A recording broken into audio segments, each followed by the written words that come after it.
Good afternoon, and a first welcome to the 2023 Conference on European Economic Integration, or CEEI for short. Seeing so many of you here is a great pleasure for the organizers, the Oesterreichische Nationalbank and the Bank of Finland Institute for Emerging Economies, better known as BOFIT to many of us.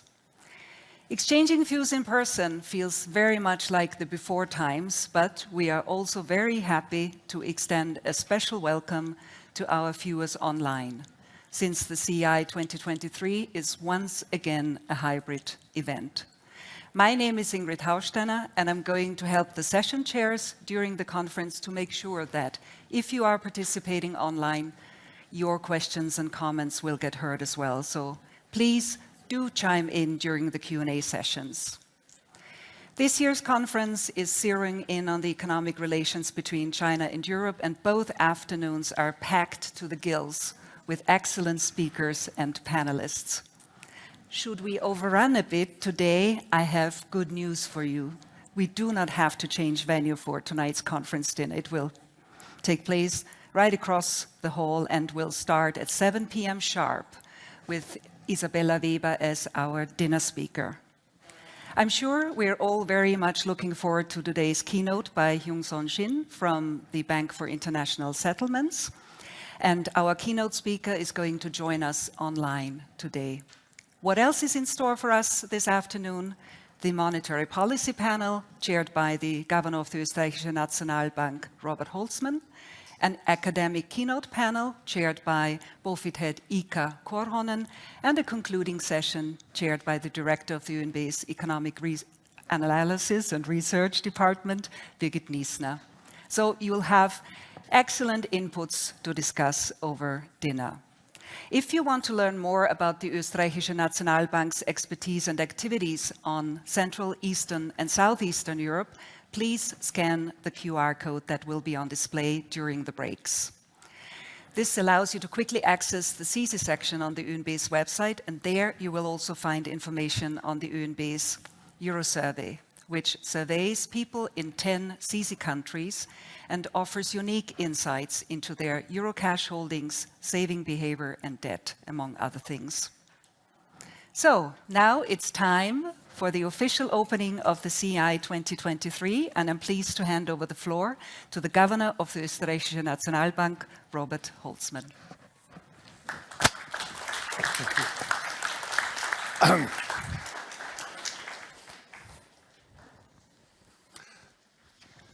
Ladies and gentlemen, dear participants, it's a special pleasure of welcoming you here in these halls of the Museumsquartier. You may wonder when you say, don't you have a beautiful hall? Why do you do it here? Well, this beautiful hall is just about to be finished for renovation, and we will open it towards the end of this month. And I do hope it's back then to glories of 100 years ago. So next year, we hope we can have you over there. But I think this hall has many advantages, including the capacity, talking here, eating there, and we will have a great evening. This year's conference of the Austrian National Bank is proud to host a conference together with a special institution of the Bank of Finland, BOFIT, which is specialized in in China and Russia here.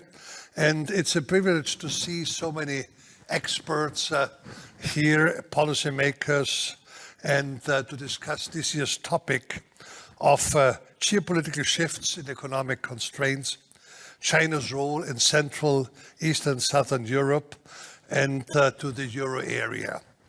And I welcome you here, and it has been said before, also welcome those many who couldn't make it physically and who are joining us electronically. This is one of the advantages of the electronics. On the one hand, it reduces the capacity to meet in person. On the other hand, it reaches us much more. So, for the next few minutes, I would like to convey three messages. First, China's rise as a global powerhouse has been breathtaking, and although there has been some sand in the gears recently, the Central and Eastern, Southern and European countries and the Euro area have gained from trade investment with China. Second, while the export-led growth models of all three regions have been successful, they also face structural challenges. China needs to transform itself into a more consumption-friendly welfare state, CESEE into an innovation-driven economy, while in the Euro area into an area enjoying more strategic autonomy as well as dynamism. And third, despite all prevailing geopolitical difficulties, we should not forget that our common destiny depends on peace, globalization, European integration, and green transition. Let's start with the first point I mentioned. Over the past decades, we have witnessed extraordinary changes in the global economic landscapes. China's remarkable rise from a largely agrarian society to the world's second largest economy has been nothing short than of an economic miracle. Over the past 4 decades, China has lifted 800 million people out of poverty. The countries of Central, Eastern and Southeastern Europe, home of a range of countries of distinct historical, cultural and economic backgrounds, started the transition somewhat later and a bit more abruptly. Most of them have become oriented toward both liberal democracies and dynamic economies, embracing the opportunities presented to them by globalization, economic integration. Now, the announced 2013 initiative by China on Belt and Roads reflects the country's ambition to extend the economic reach far beyond its borders. The vast infrastructure and development project strategically targets regions like CESEE with an aim to strengthen economic ties along the historical Silk Road. It has sparked both excitement for its growth potential, but also concerns about one-sided dependencies. China's engagement with CESEE has taken various forms, from increased trade flows to substantial investments in critical sectors such as infrastructure, energy and technology. While opportunities are tangible, questions regarding transparency, governance and the long-term sustainability of investments loom large. Striking a balance between reaping the benefits of Chinese investment and safeguarding national interests remains an issue for more CESEE countries. Moreover, increasing serious geopolitical consideration casts a dark shadow over the relationship with China, requiring a nuanced approach and diplomacy and economic cooperation. China's relationship with the Euro area, one of the most highly integrated economic regions in the world, was and hopefully continues to be materially beneficial.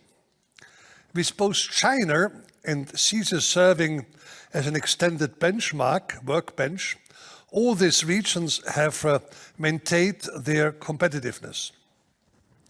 In recent years, the transfer of technology and innovation has become a focus in China's interaction with both CESEE and the Euro area.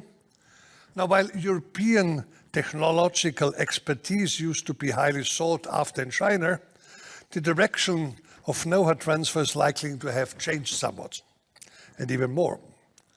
Still, the Euro area holds a unique position for mutually beneficiary partnerships, but may also increase the danger of dominance.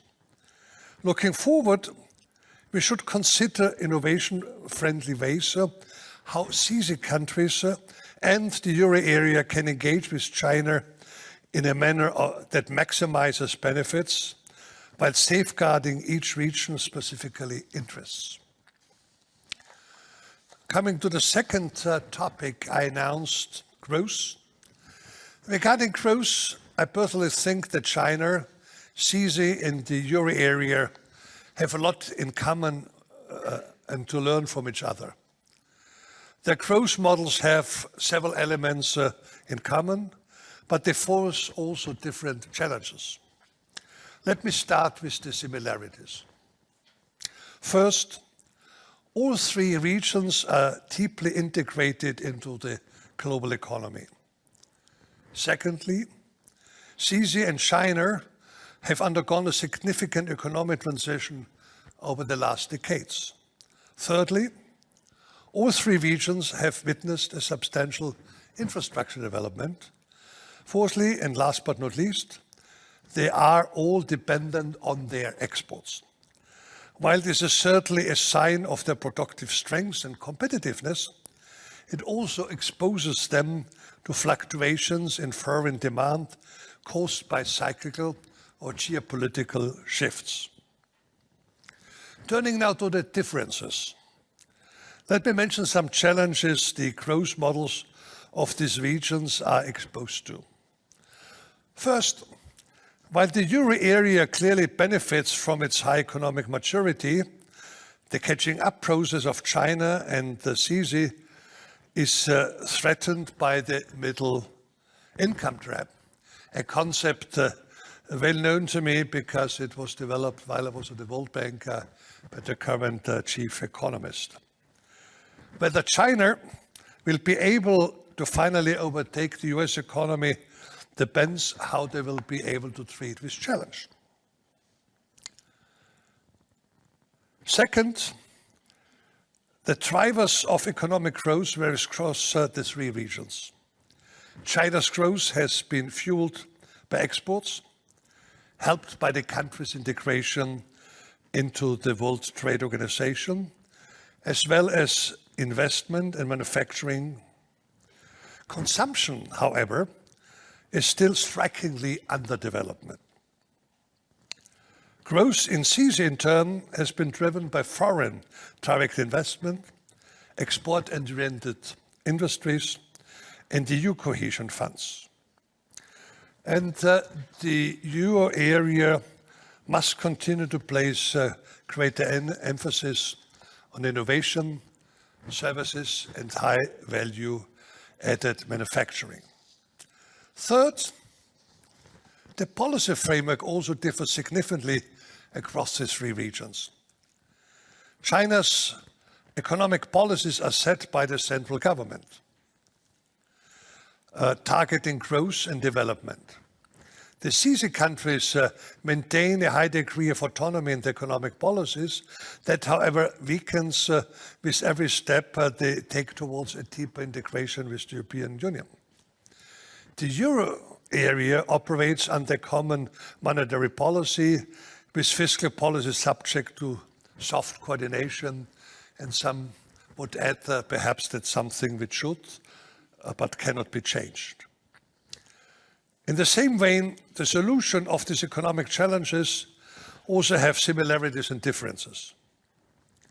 China must reduce the over-reliance on investment, which accounts to over 40% of GDP, and enable its citizens to consume more. Reducing the corresponding high saving rates could be facilitated by a reformed and broadened social security system. Additionally, China's growth engine will have to shift towards complex, innovative activities. Well, this is also true for the CESEE countries, whose political systems may be more conducive to creative procedures, rare authoritarian tendencies aside. In this regard, future European integration in the Western Balkans and Ukraine would be a significant milestone on the road towards anchoring democracy. Last but not least, the euro area countries and Germany in particular will have to update their manufacturing-centered economic model, applying Schumpeter's force of creative destruction. They should perhaps adapt a model of digital transformation, energy transition, and demographic change. And this leads me to the last point I mentioned. Let us be clear that peaceful coexistence is an essential precondition for economic globalization that allows all nations to share prosperity. We must avoid a new Cold War between East and the Far East, says Joseph Borrell, the High Representative of the European Union. At the same time, we should continue to pursue the dialogue on our different visions of human rights and strategic autonomy. Having said that, let me point out that the need to collaborate in green transition has never been more pressing. While China is by far the biggest emitter of greenhouse gases, it's also the leading manufacturer and user of clean energy systems, as well as the major innovator in green technologies. Furthermore, it has strategically secured the access to high-demand commodities that are critical for the green transition. CESEE plays a vital role in the global supply chain for all these essential inputs. And the euro area is, with its advanced economies and the European Green Deal, provides a fertile ground for cost-efficient decarbonization. By aligning these efforts toward a climate-neutral world, they can forge partnerships, harmonize carbon prices, a very crucial point in the way forward, facilitate technological transfers, and inaugurate available critical resources. Such cooperation not only safeguards the environment, but also strengthens economic resilience, thus creating a win-win scenarios for all shareholders. Ladies and gentlemen, after these few thoughts for further discussion, it is my time now to thank all the speakers, panelists, and attendees that are contributing, that is to you, your time and your valuable expertise. My specific thanks go to my colleagues from the central banks, in particular Deputy Governor Hatice Karahan from Turkey, Deputy Governor Csaba Kandracsa from Hungary, and Lika Korhonen from the Bank of Finland Institute, who is replacing the board member Tuomas Välimäki. Unfortunately, he has been sick for some time now. He couldn't make it to our recent retreat to Athens. He was hoping that he would come here. The doctors forbid it, so I hope he can listen to us. All the best, and I hope you'll soon be able again to travel to Frankfurt. I would like now to give the floor to Lika Korhonen, our cooperation partner for this year's conference. With regards to the economic research in this region, we have a kind of distribution of labor. We take care of the CESEE countries and they take care of Russia and China. So it was an ideal combination which allows us to have a very fruitful cooperation on this conference. With no further ado, I would like to thank you, and I'd like to ask Lika to come now to the floor for his welcoming remarks. Thank you very much.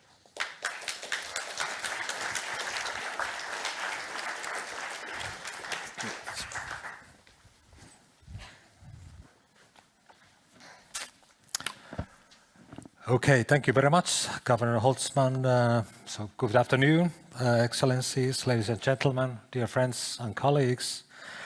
As was mentioned, I'm delivering these remarks on behalf of board member Tuomas Välimäki, who unfortunately was unable to travel to Vienna, but he sends his regards, and I do know he is he will be watching the proceedings. But obviously, for me, it's a great pleasure to be here in Vienna and to participate in this conference on European economic integration.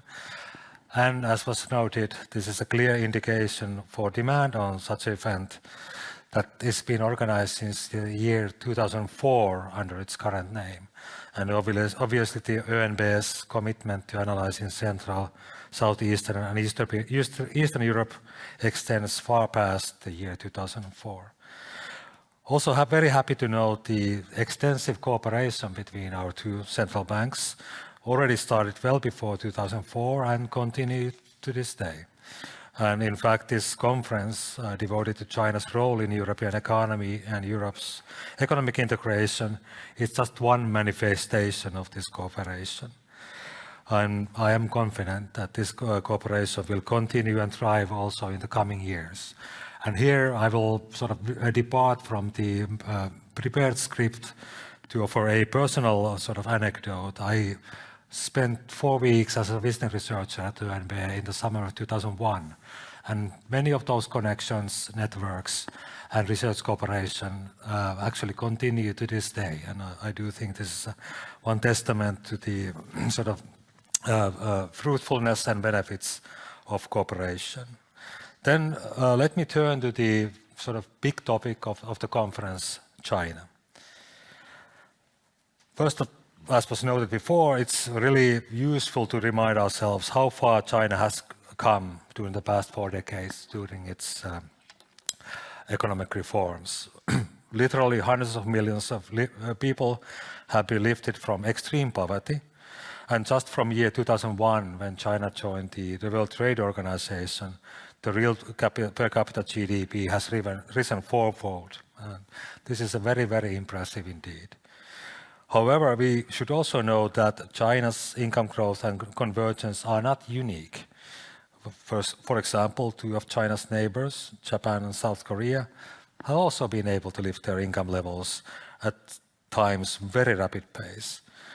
The Japanese example also reminds ourselves that income convergence is not automatic. Sometimes it can stop. I mean, Japan continues to grow. It's not catching up with US, for example, anymore. Closer today, our new China forecast came out last week. In that, we expect China's growth to decelerate to approximately 3% by year 2025. There are many structural reasons for this growth slowdown. China's demographic situation remains challenging, and obviously many of the problems related to China's real estate sector have actually only become worse in the recent past. One way or another, these challenges need to be addressed for the growth to be resumed.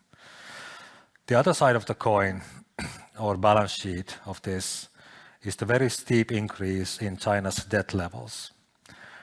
So ever since the global financial crisis, China's growth has been associated with ever higher debt in many sectors of the economy. And as you can see from this comparison, the current debt levels are actually higher than, for example, in the euro area or in the US.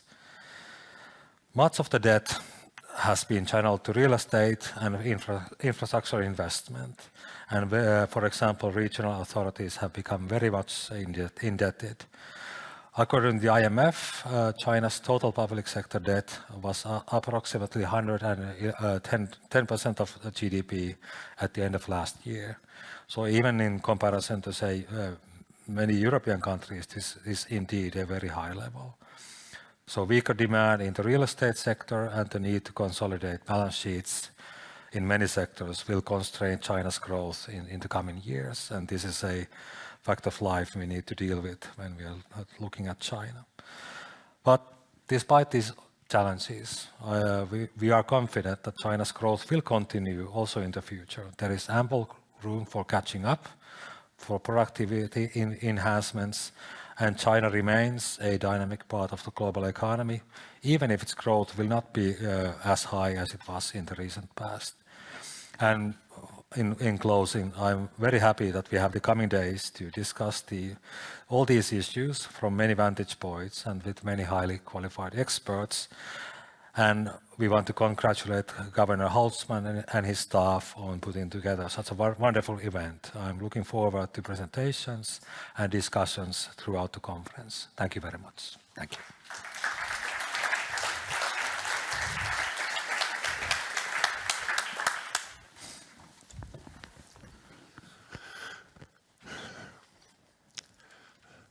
Thank you.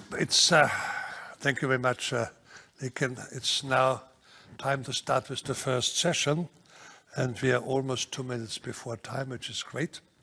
So we caught up there. We have now, hopefully on the other side, if the connections work well, the BIS, the Bank for International Settlement.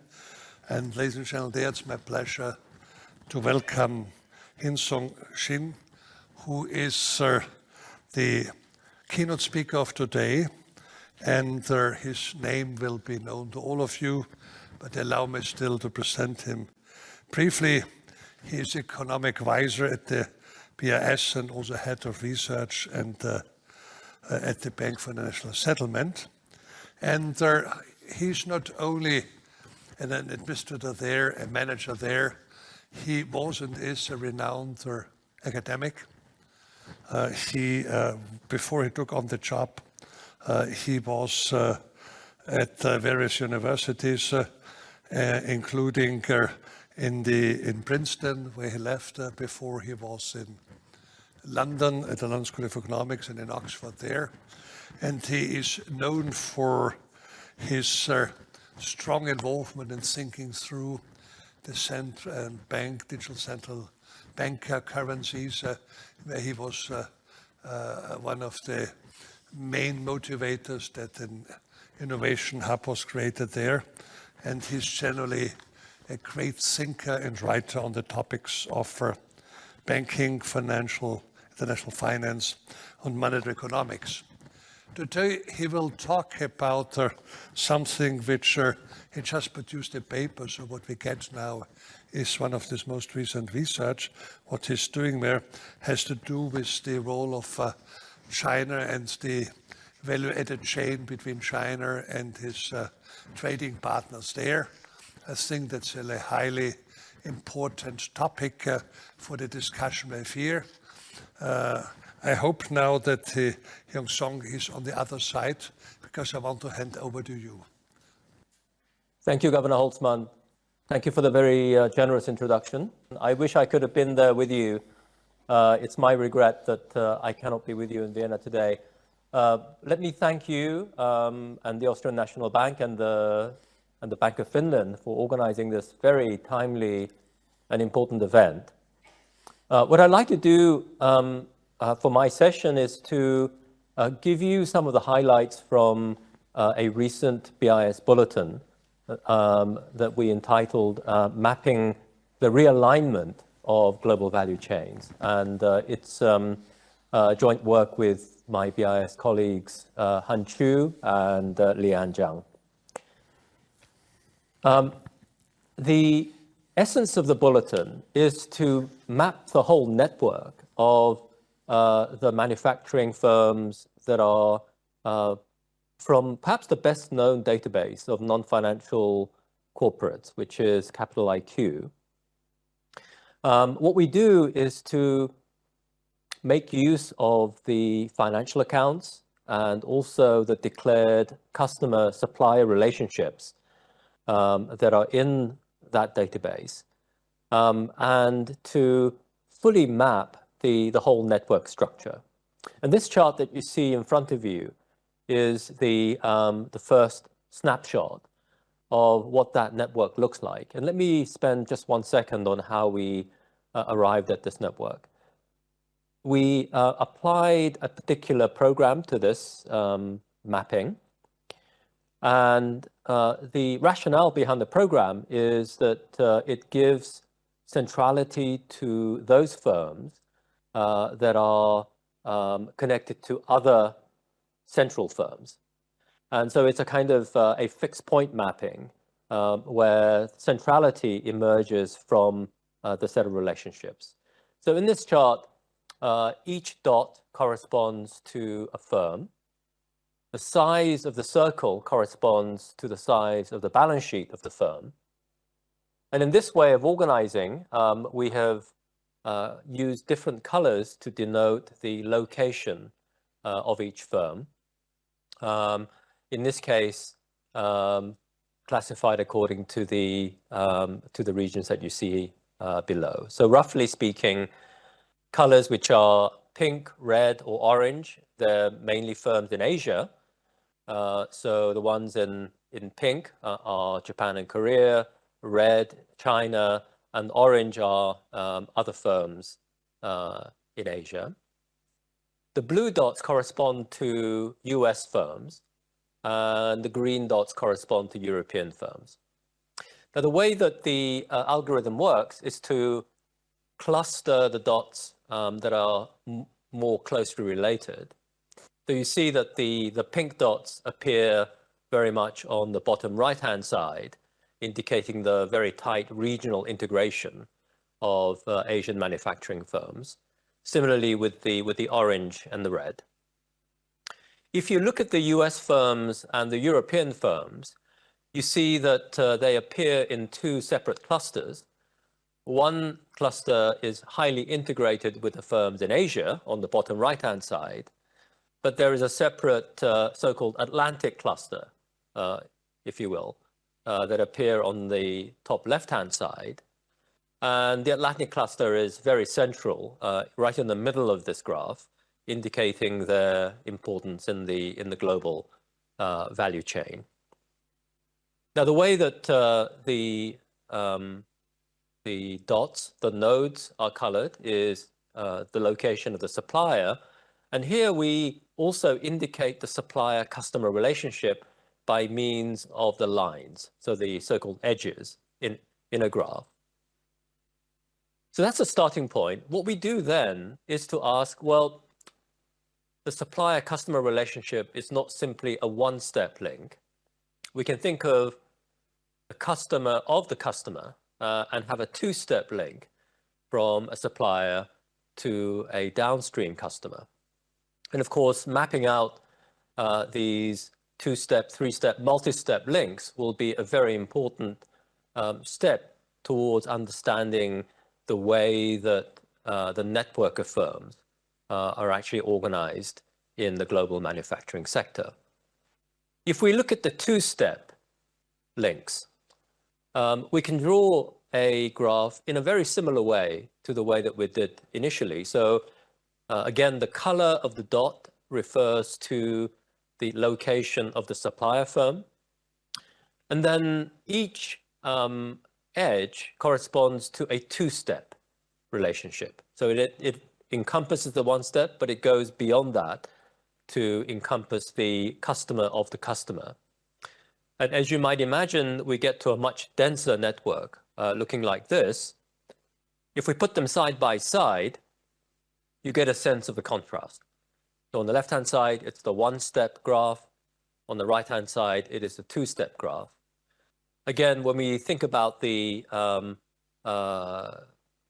increased coverage from global value chains, you already see that at the two-step level of the global value chain links, we have a very, very dense network already. So far, I've shown you the connections according to the location of the firms. But of course, we can also classify according to the sector, the industrial sector that these companies derive from. And this is the chart that you see in front of you now. It's the same method. We use a centrality preserving mapping algorithm, and then we cluster the firms in a way that firms that are closer together in the network are clustered together in a way that you can see that the sectors define various clusters. So in the middle, you have the blue, which is healthcare. And then on the bottom right-hand side, you have the light blue, which is the automobile and component sector. And the bottom left-hand part in red is the crucial information and technology sector. When we do the two-step links, you see suddenly, in terms of the animation, you see this very, very sharp densification of the network.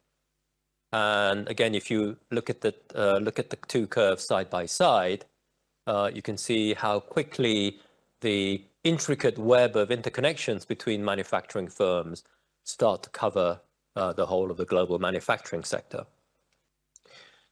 Now, you might wonder how many of these links are actually within each country and how many of these links actually cross the border. And we can answer that through this chart here. So if you look at this chart, the left-hand graph shows the connections that are both within the country in blue and the connections that are cross-country in red. On the left-hand panel, you see the one-step linkage.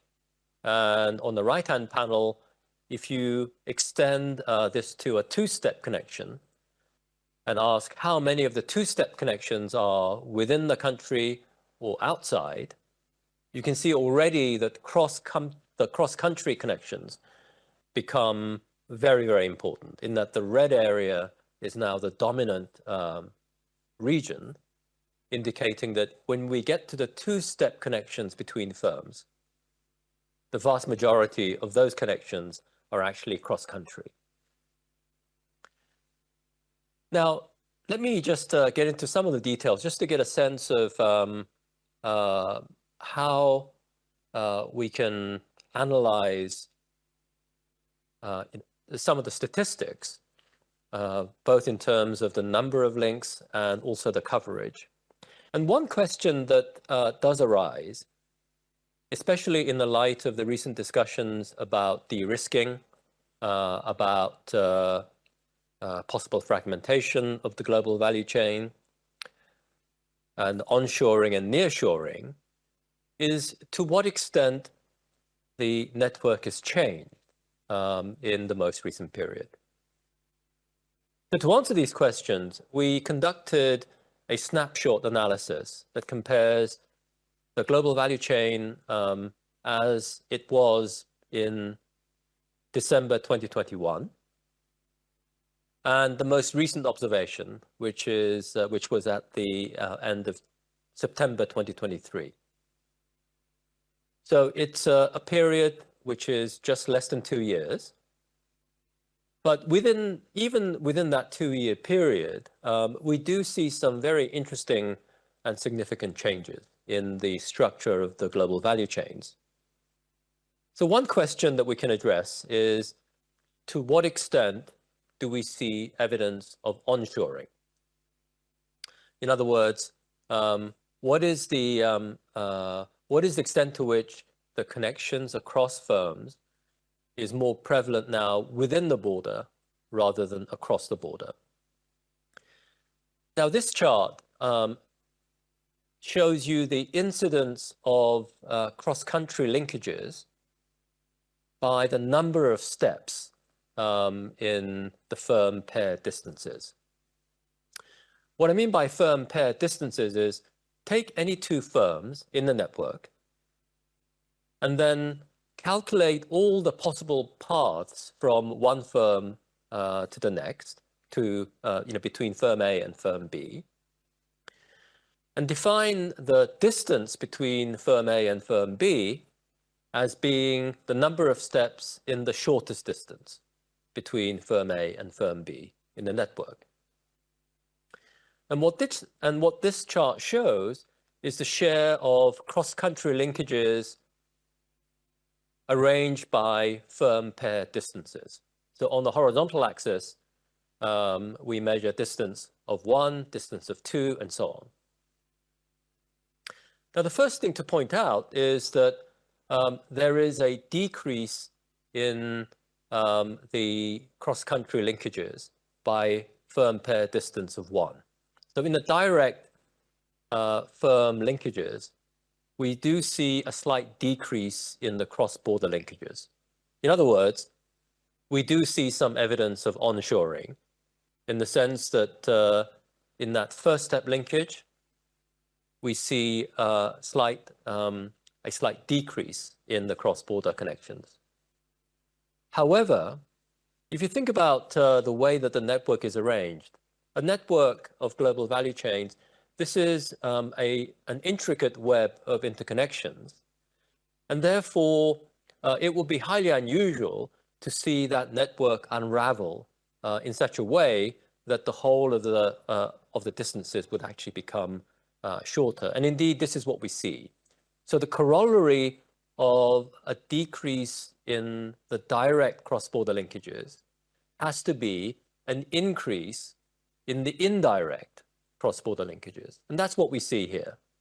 So when we get to step 2, when we get to step 3, it's still the case that the cross-border linkages by firm distance is lower.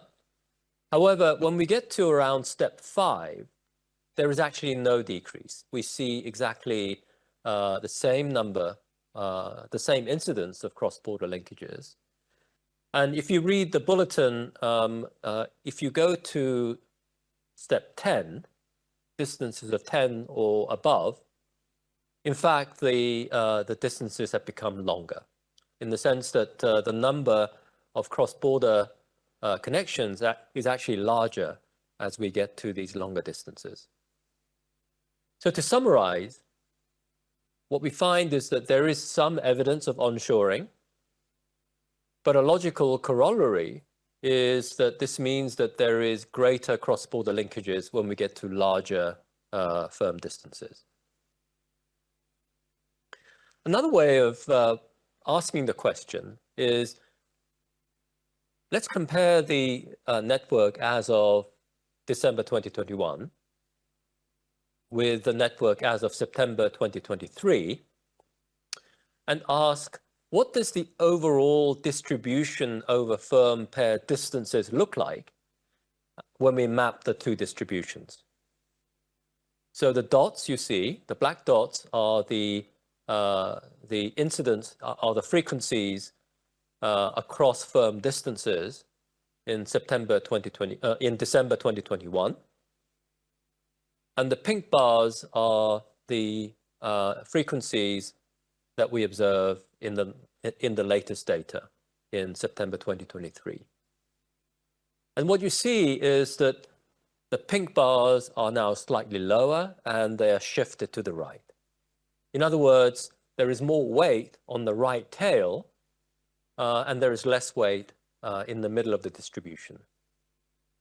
And in fact, what we see is that the mean for that reason has increased. So the mean distance in 2021 was 9.67. The mean distance now is 10.03. And that increase in the average distance has happened through a lengthening of the tail of the distribution. So now supply chains are longer in that there are now more of these very, very long supply chains. What's particularly striking is the same exercise when we look at the distance between suppliers from China and customers in the United States. So we look at all the possible firm connections where the supplier is in China and the customer is in the United States, and then ask, what are the distances between the connected firm pairs between 2021 and the most recent observation? And here we see the same shifting to the right of the distribution, but the shift is now much more visible, as you can see. It's much more, it's a much starker shift to the right, and hence the increase in the average distance is also very much larger, going from 9.18 to 10.11. We can delve into a little bit more detail as to what is behind this increase in firm distance. And we ask, on the left-hand panel of this chart, we are asking, comparing 2021 to the latest data, what has happened to the incidence of suppliers to US customers? What have been the regional changes, the regional composition of the suppliers to US customers? And what we see is that whether it's one-step or two-step linkages, firms which hail from outside China, Japan, and Korea, but who are in Asia, they are the ones that have increased their connections with US customers most. So those are the upward pointing bars, the pink and the blue bars on the left-hand side of this chart. In contrast, we see a decrease in the direct and the two-step links between suppliers in China and customers in the United States. So from what this evidence shows is that there is a shift away from direct China-US connections via other countries that are in the rest of Asia.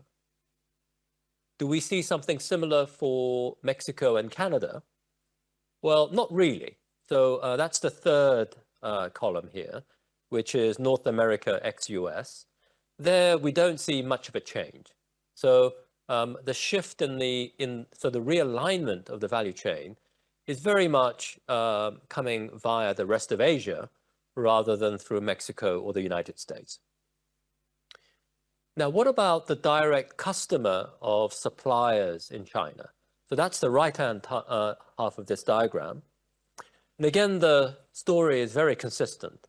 What we see is that firms in the rest of Asia Pacific have become much more prevalent as direct customers of China, of Chinese firms, whether it's one-step or two-step. And in contrast, there is a very sharp decrease in US firms as a direct counterparty to China suppliers. And that's also true for North America ex-US.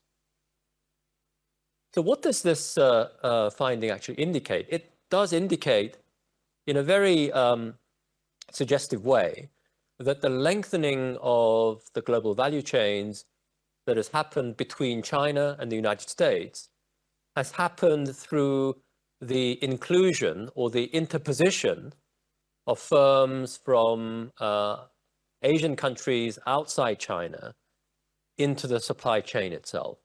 The supply chain has become longer through the inclusion of other Asian firms in that chain.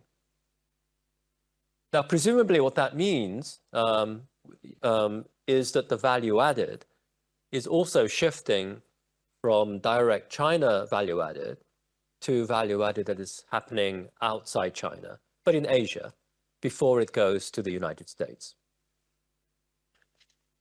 What happens to the overall length of the supply chain? And here I think we can also find some very interesting evidence in the differences across regions on how the supply chains have lengthened. And in this chart, what we're measuring is what's happened to the overall supply chain length for firms located in particular regions. And supply chain length also as classified between the length to suppliers and to length as and to the length to the customers as well. So the red is the location of suppliers, and the blue is the location to customers. And pretty much across the board, what you see is that there is a lengthening of supply chain. So in the US, the lengthening of suppliers has grown considerably longer. The lengthening of customers has also become longer. And similarly for North America ex-US. And that same picture is also true for China and also to Europe. So for all the major regions of the world, we do see a lengthening of supply chains. The two exceptions are the ones that come at the end. So for the rest of Asia Pacific, there is either virtually no change, or if anything, there is a slight decrease in length. So it does seem that for supply chains that are located in Asia, outside China, there is a compression of the distances. And in particular, if you look at the last set of figures for Japan and Korea, there has been a slight lengthening, but the lengthening is really very, very small compared to the other regions. So to summarize, I think what the evidence I think seems to show is that even in the very short period between December 2021 up to September 2023, there is a broad lengthening of supply chain. And the lengthening of supply chains has happened through the interposition of firms in existing supply chains, especially from the rest of Asia Pacific, and to some extent also from Japan and Korea. If you look at the bulletins in some more detail, what we also find is that so far there is very little evidence of a reversal of the long-running trend towards greater regional integration, especially in Asia. Now, of course, it's still early days yet, and we will need to have a very close eye on how the topology of these global value chains will evolve over time. And I think here we would do very well to bring a network theory perspective onto the matter. I think perhaps we have fallen too much into the more of a linear perspective, where we say it's a straight linear trade-off between resilience on the one hand versus efficiency on the other. I think that probably is not a very good way of characterizing the trade-off in a network setting, because if you have a direct counterparty, which is different, but at the cost of lengthening supply chains, that may accomplish the task of changing the counterparty, but it may not be actually delivering resilience in the same way that you would have if you had onshoring. So Governor Holzmann, let me finish there, and I'd be very happy to engage in the discussions.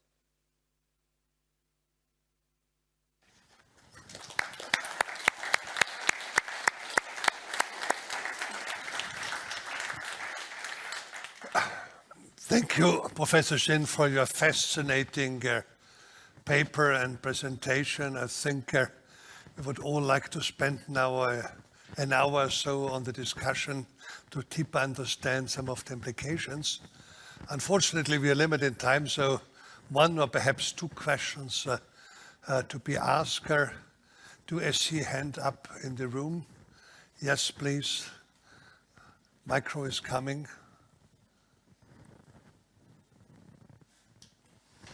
Or did I promise too much? No, it's coming. Yeah. The supply chain has increased. Where?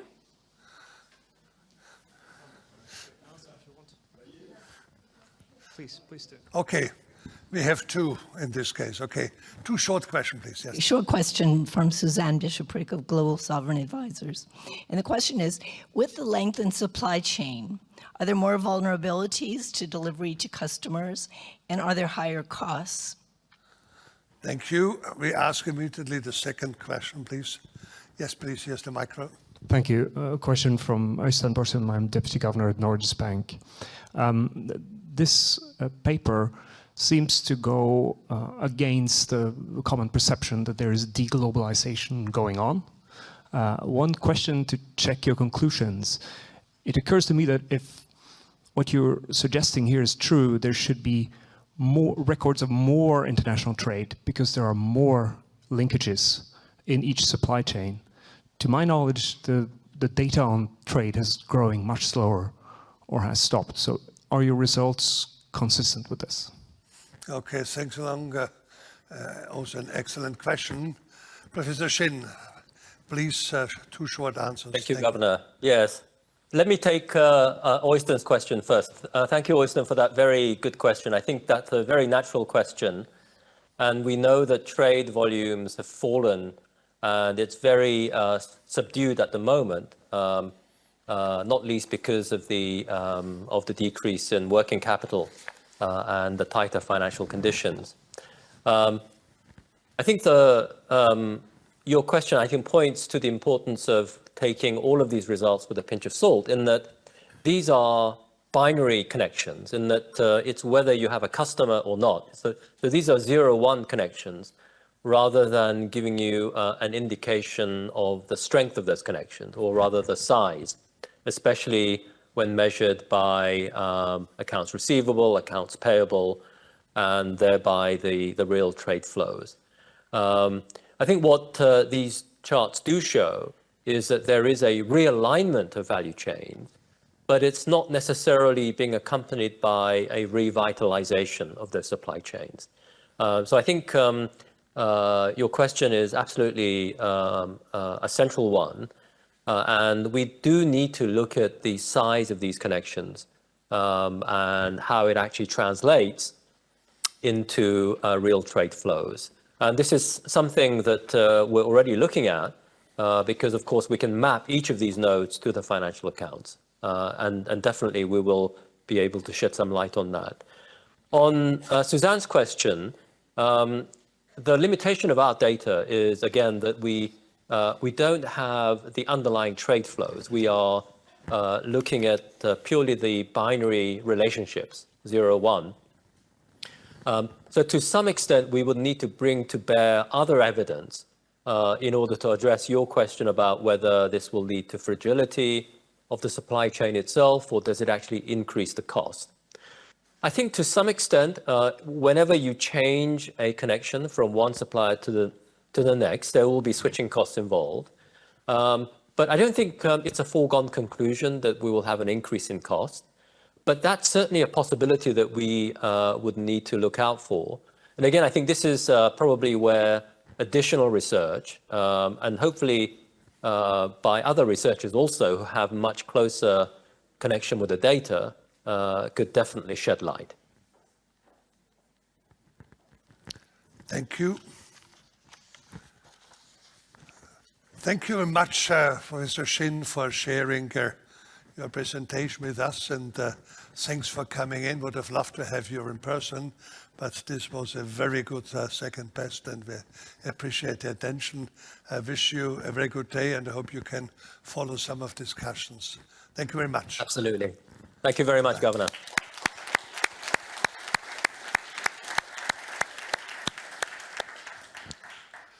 Well, without interruption, this leads us to the next part of our conference, which is the Governor's Panel. Let me introduce it with a few words a little bit later. I mean, what it does is essentially asking questions about China and the world, in particular China and Europe and the CESEE countries there. And for those who had recently had a chance to go to China and were there a couple of years ago, they see that the economic development there has progressed even over the last few years. But you also see when you talk to people in China to say there are concerns in some of the areas there. I was there at the beginning of July for a week and had the possibility to talk both at the academic side as well as the policy side. And there was a kind of a mixed picture. On the one hand, yes, I would say China continues its path. On the other hand, there's a lot of awareness, even at highest policy level, that changes have to take place. So what that interests us on this policy panel is, how does this impact us? How does this impact the euro area? How does this impact the CESEE countries, and how does it impact some of the neighbors there? And for this panel, I'm very happy now to introduce the panel very briefly. I would like to give a warm welcome to Hatice Karahan. She's the Deputy Governor of the Turkish Central Bank, and she has been elected to this position recently, but has a longer history both in advising as well as in academic research. She held important positions and also research days also in Harvard and Columbia there. Thank you very well. Please come in and choose your place here.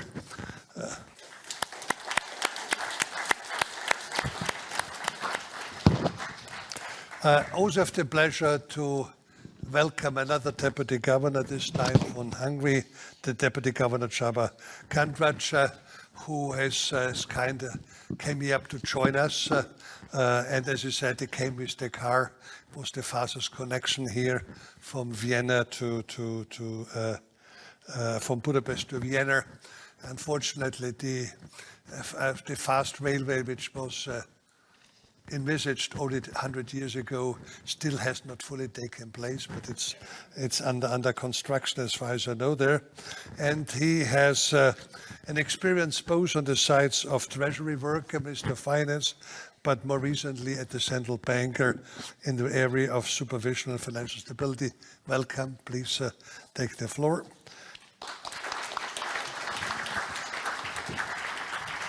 And the last but not least, Lika Korhonen, who already had the possibility to be introduced. Please, Lika, come up here for our discussion. Thank you. Thanks. Thank you.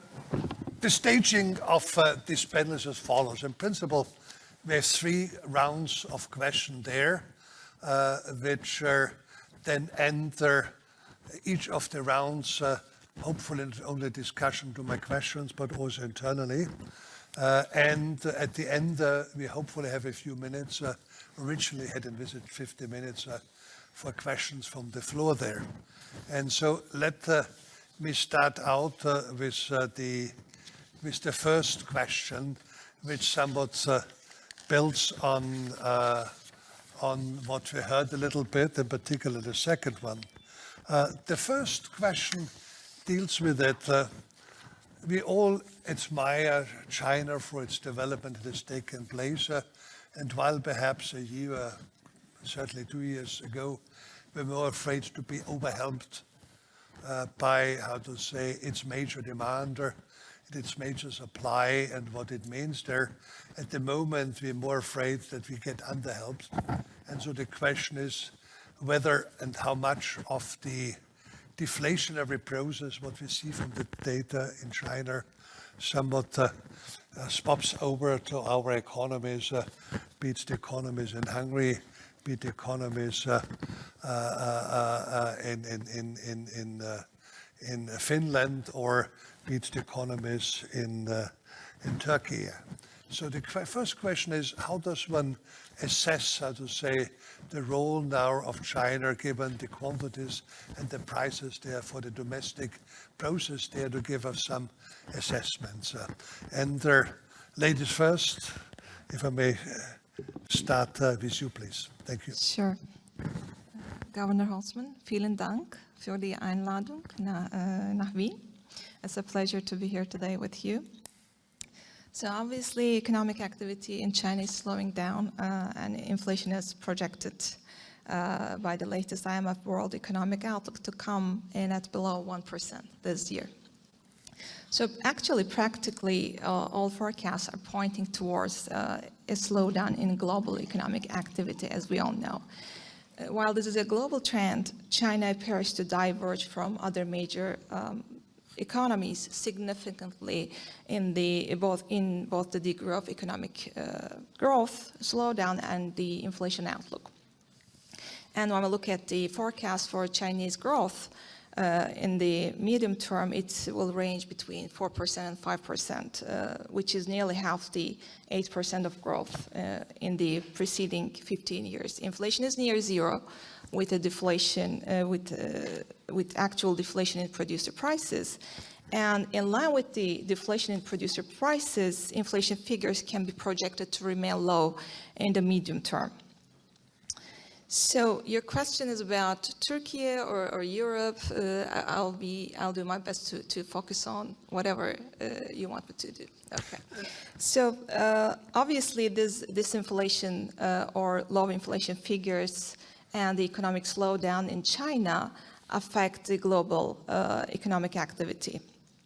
And what I can say is that while the forecasts of the short to medium-term economic slowdown and potential deflation in China are justified, I believe Chinese policymakers have the necessary tools to beat these forecasts.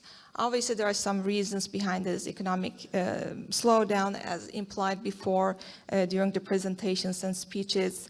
There is this contraction in the real estate sector in China and the resulting debt overhang for households. In addition to this, we observe a debt overhang for local governments in China that could impede local infrastructure investments. So these are the bad news.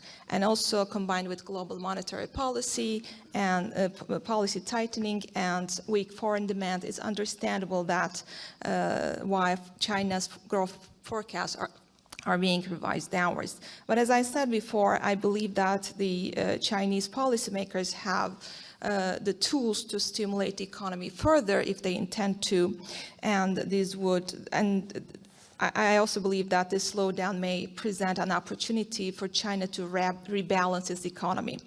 As you know, the share of exports in Chinese economy had already been declining prior to the pandemic, but the rise in the share of private consumption had stagnated after 2015.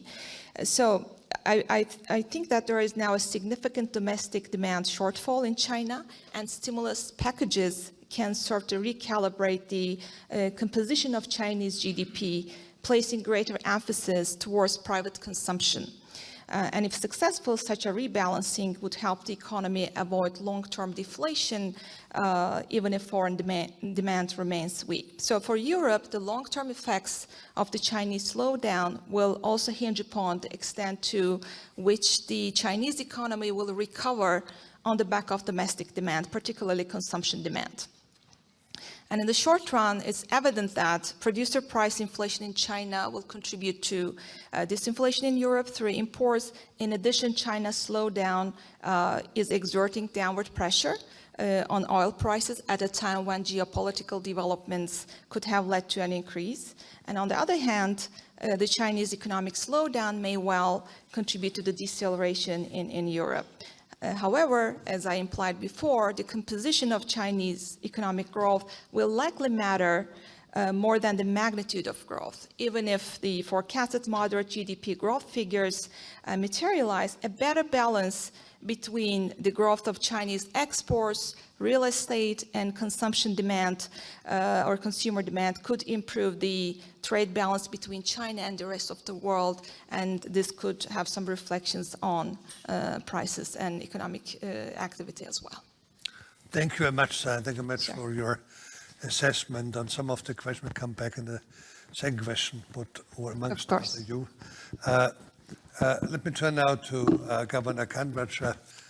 Same question, but how do you see it for Hungary, which is also different from the euro area? You have your own exchange rate, you have your own, how does the relationship with China? How do you see the impact of the weakening now of Hungary, both in monetary terms, but also in real terms? Yes, actually, we go back to 5 years from now. We are all together talked about also the deflation rather than the inflation. And now, 5 years later, for instance, Hungary is the leader of the inflation, which is not a positive position. However, I think that the big question is that what we see now in China, this is a temporary situation or something different. I think the last decade we saw a positive supply shock, which helped this whole deflation situation.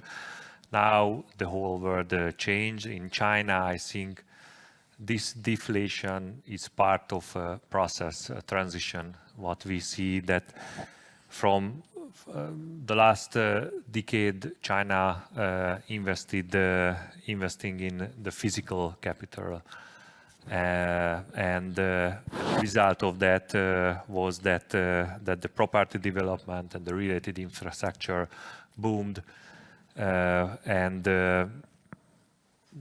it's not matter that how fastly new cities has built, because sooner than later they always find the demand side, and now it's changed, and we see a transition from this kind of economical policy towards a rather domestic consumption economical policy, and it takes time, I think, and my expectation is that this is rather just a temporary situation, this deflation. And for instance, because sometimes there is a couple of arguments which compare the Japanese situation with the Chinese, and I think this is totally different. So China is still a developing country, as we saw. This is almost reached the 40% of the US average GDP level. So still there is a room to grow. And also the whole structure of the Chinese economy, because it's partially private, but also in state-owned companies there, and also the state guided actually rather the whole economy than the market. I think these are different elements, and yes, I think the state, the Chinese state has tools to boost the economy, and I think there the logic rather to maintain, keep the growth, or trying to accelerate it, which also the result of that rather an inflationary effect than a deflationary. Thanks a lot. Now let's us turn to Finland, and the same question. You can answer it for Finland alone, and if you have the answer also for the euro area, because what we hear there, it's a bit consistent. Yes, we expect a stronger, pressure on prices there. Also clear, if you are lacking demand internally, you want to sell externally. Are there signs in the data what you have there for Finland, for the euro area, that there come deflationary pressure? So actually China makes our work as central banks easier? Well, the short answer to the question is yes, exactly. So if you look at our imports from China and the value of, and the prices of them, it's clear that also in the recent past, the price developments of Chinese goods have been very much subdued. This also reflects the massive investments in Chinese production in many sectors during the past 2 decades, and currently the capacity utilization rates in China are actually low or even very low in many sectors, which would suggest that also going forward, I mean, the price pressures emanating from China will be quite subdued or even non-existent. On top of that, the weakness of the yuan, also with respect to the euro, will further erode any possible price pressures from China. So in that sense, yes, the fact that we have been exporting, especially the manufactured goods, share of China is now so high, say in Finland, almost 10% of imports come from China, actually is currently helping the sort of fight against inflation, at least from the external environment. There are very little price pressures. I mean, with the exception of raw materials, obviously, but in manufactured goods, the fact that China has over-invested so much means that the price pressures have been low and most likely will be low also going forward in the sort of short to medium run. Okay. This leads me then, let us say, to, well, anyhow, do you have for critical comments question to each other on this round? But for me, what I saw, there was a pretty linear answer there. Yes, there is a deflation effects out of China coming over to each of these countries there. Yes, we can see them. Just wondering whether the higher inflation rate in Austria had to do that we don't import too much of China. Perhaps we should import more in order to bring the price level. Don't take it seriously. But leading then to my second question, which is linked with something what Professor Shin put on the table there, the question of nearshoring, friendshoring, etc. So there are two separate questions, but perhaps you can then answer some of the trade-offs which emerge. So the first question is, do you see in your countries tendencies for homeshoring, nearshoring, friendshoring, so bringing things closer home in order to deal with one of the things we heard is resilience? But on the other hand, it has a major trade-off with efficiency, because if and as products from China, at least for some time being, are cheaper, then nearshoring wouldn't make sense, because in this case it would run against efficiency. So who wants to start out to explain how each of these your countries is dealing with this trade-off, if it's happening? Yes, please. Okay, thank you. This is obviously a very important question. I mean, for countries, for economies, for policymakers, but obviously for companies as well. If you look at say, all the surveys of chambers of commerce in China, so whether it's European, American, or Japanese, actually very few companies are saying that they are pulling out of China. What they're saying is that they will continue to be present in China to serve the Chinese market. But if they are investing anywhere, they are not investing in China for production to be exported. So if they want to export somewhere else, they will invest in Vietnam, India. Actually, we saw some of these results in the previous keynote lecture, that a lot of companies have invested in Vietnam. And then they export to EU. We have a free trade arrangement agreement with Vietnam. They can export to US and so on.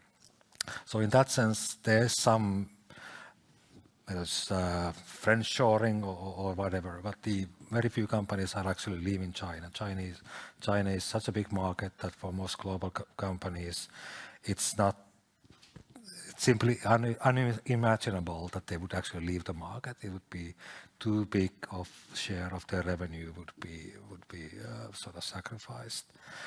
And then there are certain sectors, certain goods where we are all very much dependent on China. Say if we want to pursue green transition, many of the goods, many of the raw materials needed come predominantly or almost completely from China. We need, say, photovoltaic panels, we need batteries for cars and so on. And China is now either a producer in many of them, or then the Chinese companies actually also have a technological edge.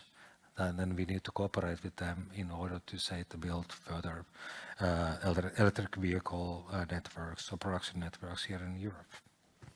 Okay, thank you. Question on this one, what you said there, you perhaps don't produce in China anymore, but you do it in Vietnam. Is this now part of a kind of a nearshoring, friendshoring, at least not in China, or is it a little bit also a way of a kind of a two-stage process now, which Shin was talking about? I think it's a little bit of both. There's the fact that the companies want to diversify their risks, but then, as was noted, I mean, China has become richer, so some parts of production processes naturally move out of China somewhere else. Okay, thanks a lot. We move now, to say, to the language-related Hungary. Yes, well, actually, what we see in Hungary as a small and open economy, that the FDI, which is quite important from Hungarian point of view, it's reached almost the third of the new FDI. It's coming from East, and a huge part from China. So what we experiencing, and the total FDI level, it's above 20%. So it's still quite significant comparing to and within the EU. So what one of the reasons behind that in 2010s there was a concrete strategy, an Eastern opening strategy, trying to build up new channels and strengthening it. And despite of the 2020s deglobalization phase and the COVID and all these things, it seems that the good relationship and the capital is flowing from East to Hungary. Okay. I think if we see totally the EU, not just Hungary, it's very important, I think, to see that EU became China's #1 trading partner in 2014, and why China became the EU's in 2020. So I think that this is a significant relationship, and of course now the whole world is changing, deglobalization and so. But I think if somehow we could find the way to make businesses the last decade, and it helped in especially the CEE region, helped booming the prosperity. I think it's important to try to find the connections than just leave and breaking away from this relationship. Okay, thanks a bit on this one. When you said the investment flows, foreign investment flowing from east to west, so what you would have them is a kind of an interesting nearshoring. In your case, it's not, how to say it, a German firm then pulls closer to its country by placing investment from China into Hungary. What you have is the Chinese or other investors come to Hungary in order to offer products perhaps for Germany, but through a Hungarian firm which belongs to China. So you would have a different angle on it. Did I understand you correctly? Well, generally, these are so big Chinese companies and investments coming to Hungary directly, not through Hungarian firms. Of course, this is a challenge, and this is a task that not allowing that the Hungarian SMEs, as the whole Hungarian, wouldn't be part of this whole chain. This is an issue, I think, and somehow we has to solve it. Not just use Hungary as a entering market to the EU, but the whole Hungarian economy has to be a positive effect. This is, I think, an issue what we have to solve. But what I would like to highlight is that despite of all of the tension what we see nowadays, I see what we experience in Hungary, that still there is an interest to come to Hungary and invest in and if there is Hungary, I think there are other and especially the CEE region where we can find similarities. I think, and especially I think the green transition is also a key part of this whole, because the whole, so not just I think the geopolitical tensions what we see, but these are the mega trends, and if we and I think if we see the EU. We are quite far, especially the regulation of the green transition and the green ideas, and but China also has the potential as the innovation, the new technologies. So somehow, if we can compare the two, there possibly could be a win-win situation. Okay, thank you. Well, let me now come to you, Governor Korhonen. We saw some alternative models, what you have for Finland, that is say more a reshoring, not an increase in Chinese investments. What we heard there was more an increase in China's investment. Were you standing somewhere in the middle? How to say that you have both China's investment but also reshoring from European firms? Or? Probably a mixed outlook. Okay, good. Well, of course, if we focus on China, there is no doubt that the over-dependence, on a single economy or a single supplier is more likely to intertwine, economic ties with geopolitical considerations, and this is particularly evident in markets that are globally dominated by China. As you know, a recent example of this was observed in the Chinese dominated rare earth minerals market when China restricted the export of several of these elements. I think this is a good example. And given the demand for critical minerals is already outpacing supply, due to their use in electric cars, car batteries, and the growing renewable energy sectors, finding alternative suppliers has become a necessity. And therefore, I think not all efforts to ramp up domestic production of specific inputs or crucial inputs and also near and friend shoring should be viewed as deglobalization.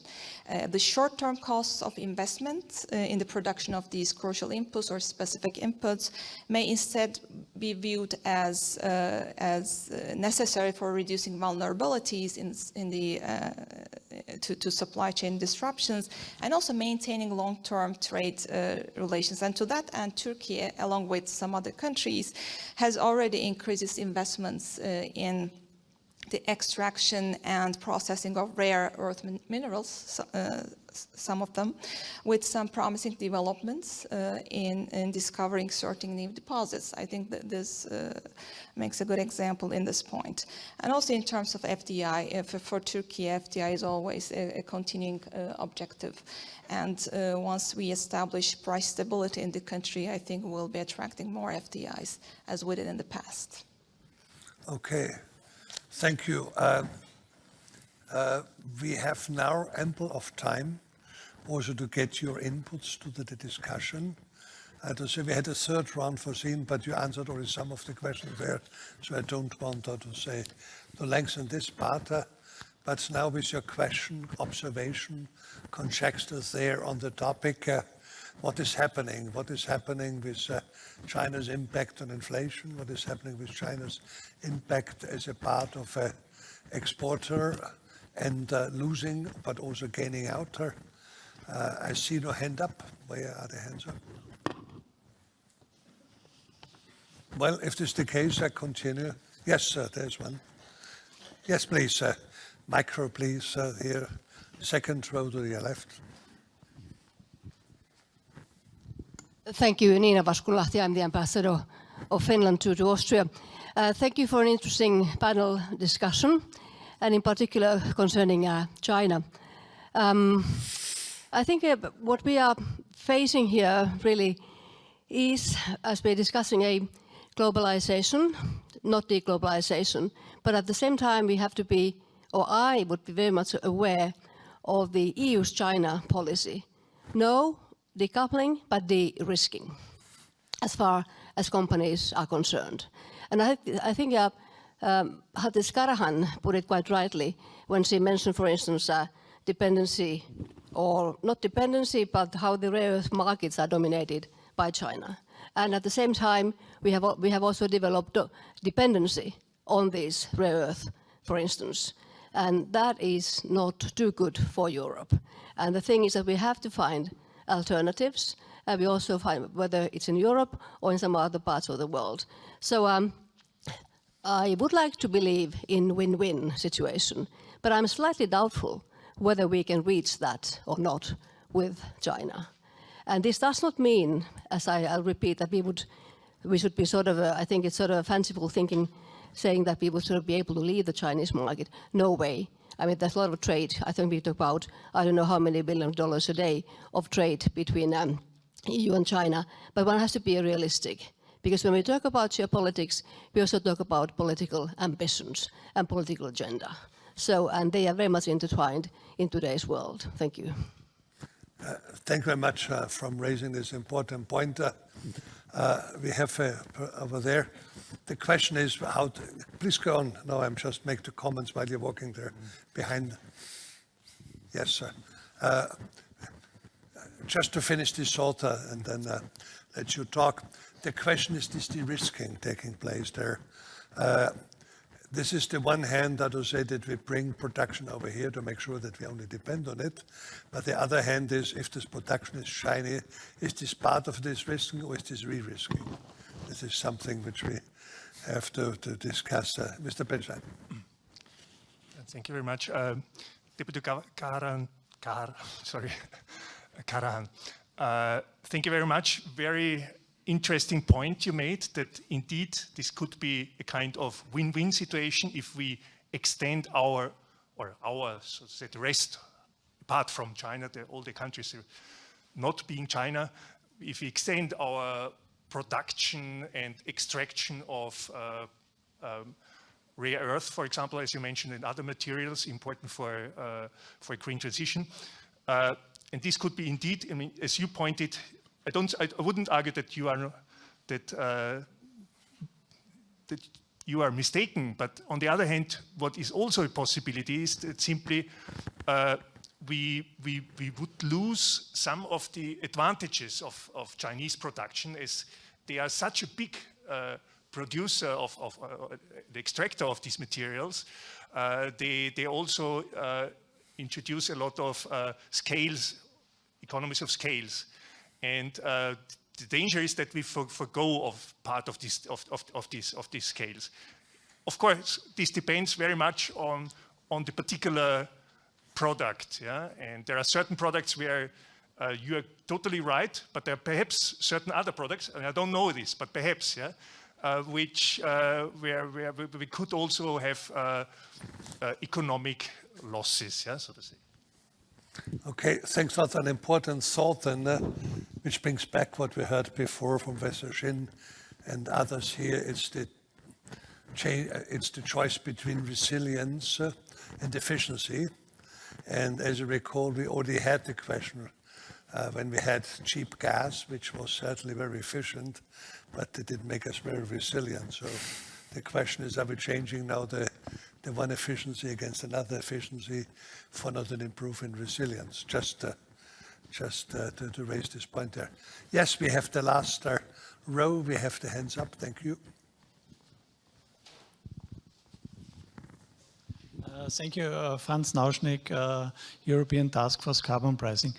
My question has to do a bit with what you didn't mention. It was industrial policy.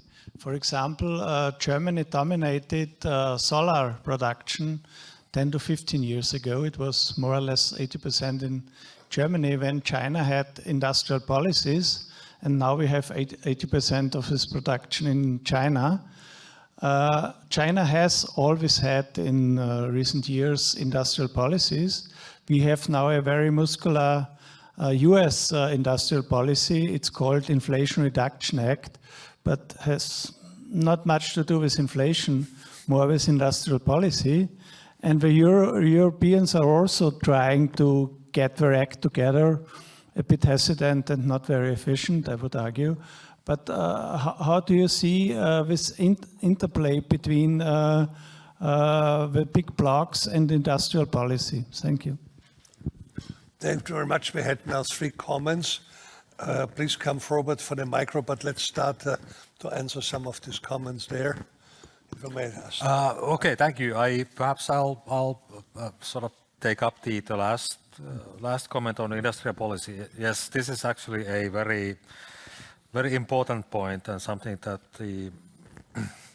we haven't really, and perhaps nobody has really fully convincing answer on what happens when we have this interplay of very protectionistic policies in China for a long time, and you mentioned solar panels, but there are many other similar examples. And now the Inflation Reduction Act, which is sort of strange named animal, which will actually mean huge subsidies for certain industrial sectors. And then, of course, here in the EU, also during the pandemic, we allowed a lot of governments to subsidize production in various sectors. Perhaps this will mean that green transition is faster, so there are a lot of subsidies in this kind of production. They become cheaper much faster, and then we can all export them to other countries, or then this is just a sort of race to the bottom, and we are sort of wasting resources in subsidizing production that is not really viable. I do fear that it's more of the latter, but I'm of course fully sort of ready to look at arguments on the other side as well. But for China, this clearly has been a long-term strategy of basically oversaturating the market and then driving out competitors in other countries away. And somehow we need to counteract this. And this is not a sort of way market economies would work. Thanks. Thanks a lot. If I may hand over to you and then to you. Since you have also worked for the Treasury and now for the Central Bank, I'm sure you had some proximity to industrial policy. Since I'm sure how to say some of the financing was certainly going through your hands. What is the position of Hungary there with regard to industrial policy? Do you have a clear-cut strategy there about industrialization and becoming and working with the part of resilience versus efficiency? How does Hungary handle this one? Well, actually, I more than a decade I working for the central bank, so it was a quite long time. I'm not quite up to date. What is the concrete industrial policy in the Hungarian government? But I think generally what we see, and I think it's important that if, very frankly speaking, we see that now the big players are the US and the China, and the EU would like to keep the pace with these two huge economy, and within the EU, of course, every member state would like to find a place and keep their prosperity. And I think, but of course this is not so concrete, but the EU has to be rather proactive than reactive, any kind of field, and try to figure out within this whole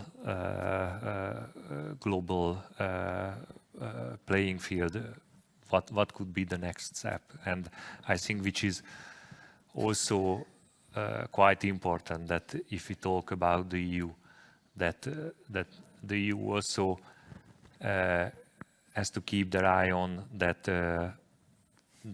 deepening the integration, not stopping, not allow that the fragmentation will appear and the member state would like to go alone. So this is also a huge task, not just to keep the pace with the US and the China, but also deepening the capital market, the European capital market, the European banking market, and these issues which could establish the next chapter. And competitiveness and productivity, I think, in an EU level and not just the member state levels. These are the keys. The green, I really believe in the green transition. So I think this is a huge opportunity, despite of the fact that, as we heard, that maybe the production shifted from Germany to China, but still I think all of the problems, the EU taxonomy is one of the most developed in the whole world. And I think the mindset of the European mindset of almost all of the member states which connect to the green transition is quite ahead. And I think this is a very good basis point to do something proactively, not reactively. Okay, so let's just move to the productivity of Turkey. Okay, may I answer that comment on yes, the please, comment yes, about definitely. critical minerals? I mentioned the need for the diversification of suppliers and increasing investments, simply because of the lack of the balance between the growing lack of balance between demand and supply worldwide. And I totally agree that this would, attempts at reducing dependence in this regard would create some loss of advantages in Europe and in many other countries, and create also short-term inflationary pressures, obviously, because of initial investments and higher labor costs. But in the long run, if we attempt to do this in a consistent way, I think the de-risking scenario may also result in some economies of scale and competitiveness. I think we can still have some hope in that regard. Thank you. Thank you very much. Now we have a question here. Thank you. Julia Wertz from the Österreichische Nationalbank. So when China first entered the stage, the world stage, and somebody mentioned 2001 when it entered WTO, we were really afraid of the supply power by China. And it was a threat to us in terms of competition because of the huge supply that it could give to the world. So now, listening to you, it seems it's more the demand which we are concerned about, but not over demand. On the contrary, it's under demand. That is sort of a concern to us. And I was actually told by former WIW China expert, who happens to sit next to me, Waltraud Urban, that we have a recent example in Austrian industry with Lenzing, where we had some huge layoffs, not related because competition was from China in producing, but because of lack of demand in China for the material that Lenzing is producing, these fibers. So going forward, what do you think is actually the concern that we have about China? Will it remain about China as a consumer, a demand, or will it still be China as a supplier? I get a little bit from the most recent discussion, yes, maybe supplier features of China are still important, but not in terms of oversupplying, but rather of giving us too little supply of certain critical materials. But what do you think are the big topics that we will be concerned about in the future when talking about China? Okay, thank you very much. Last, yes, please, thank you. We have also questions through the internet. Please read them out. A question from a visiting professor at the London School of Economics and Political Science, Piroshka Nagy Muhaci, and she would like to know, how do you see the experience of the Belt and Road Initiative, and to what extent is this framework relevant or interesting for Europe? Thanks a lot. There's only one question. Yes. Okay, so we have two questions, and the third one out there, and then we close the floor. Rainer Martin, National Bank of Slovakia. So you all seem very positive about the medium-term growth prospects and convergence prospect of the Chinese economy, but none of you mentioned the demographic aspects. And As we know, this is pretty bad in China. No? The population is shrinking, is aging. There are ways how this can be counteracted, counterbalanced, but we know that these ways are not easy. So I would just be interested to get your views on the extent to which the demographic developments may act as a drag on Chinese growth going forward. Okay, thanks a lot. 3 interesting questions. Not everybody has to answer each of these questions. Who volunteers for the, let's start with the last one, demographic one. Any volunteers there? Yes, please. Okay, thank you. Thank you, Rainer. This is obviously a very, very important question also for China, like it is for basically all European countries as well. In our sort of medium, when we are thinking about China's medium-term growth prospects, potential, basically we are looking at, say, during the next 2 to 5 years, we are looking at 3% growth of GDP. Now, this is obviously much slower than the growth we've seen before, but this would be perfectly consistent with shrinking workforce, even if they manage to raise the average retirement age somewhat.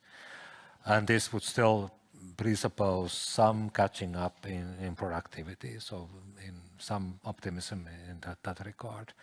I think 3%, say in 25 or 26 for China would actually be a fairly positive number. Yeah. Thanks a lot. Somebody wants to add to this, not on a specific question of demography, anything more? Well, I think the result would be the productivity level. So this could compensate the demography, not totally, but of course it could be a little bit postponed the long term, or this could be a little bit longer term negative effect of the demography if the productivity level we can boost, and why not? So I think it's what we see in China, that the digitalization, the innovation, and these territories, they are quite well. So yeah, I think it's a longer time question than today's question. Okay. And if I can follow the Belt and Road Initiative, I think generally if we are talking about that, we are talking about 2/3 of the population and half of the global GDPs, which touched this whole initiative. So it's an absolutely significant one internationally, I think. What we will see, I think, that because of the global trend of green transition, the whole launched initiative could change, because I think in the near future we are not talking about just infrastructural investment, but greener infrastructure investment would be the fit will fit to the global trends. And if I go to Hungary, actually we have only one concrete which connected to the Belt and Road Initiative. This is the Budapest-Belgrade railway line, which could be a part of the huge railway line.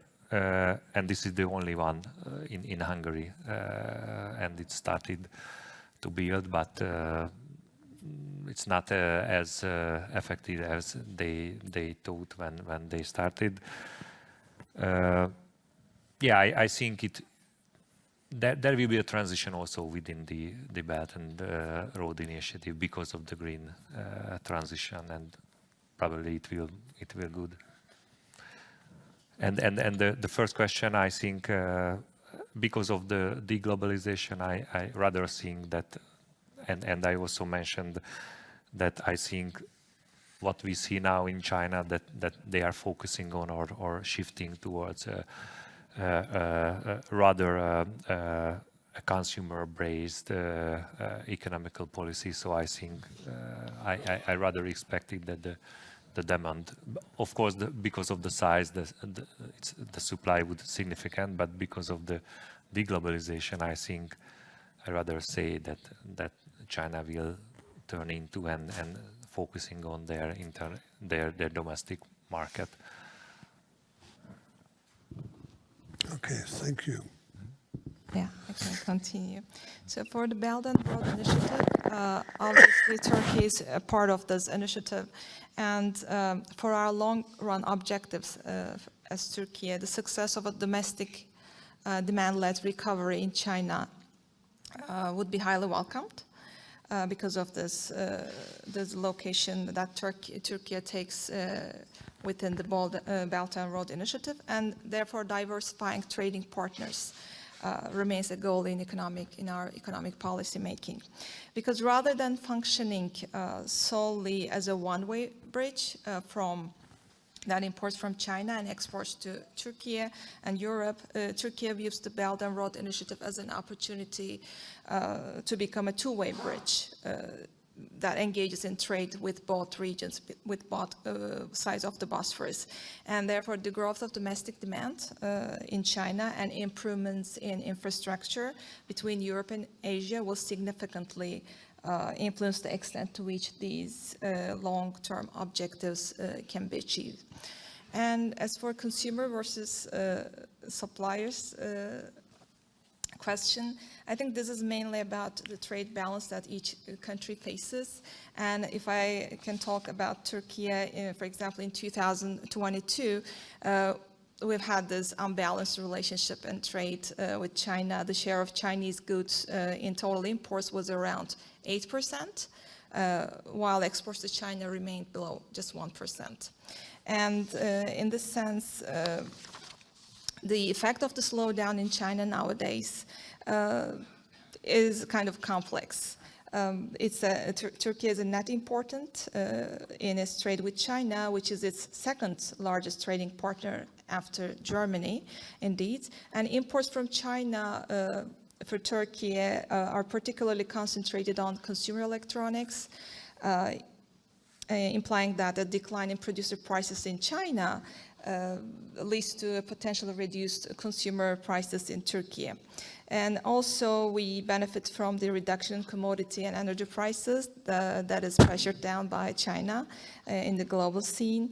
And on top of the positive effects on inflation, the slowdown in China's economy might also ease some competitive pressures on Turkish manufacturers in at least some European goods markets like textiles. So these would be the benefits of the economic slowdown in China for Turkey because of this trading relationship.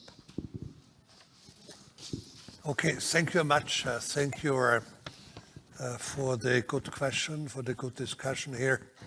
I don't want to attempt to summarize, but only a few comments or what we had there.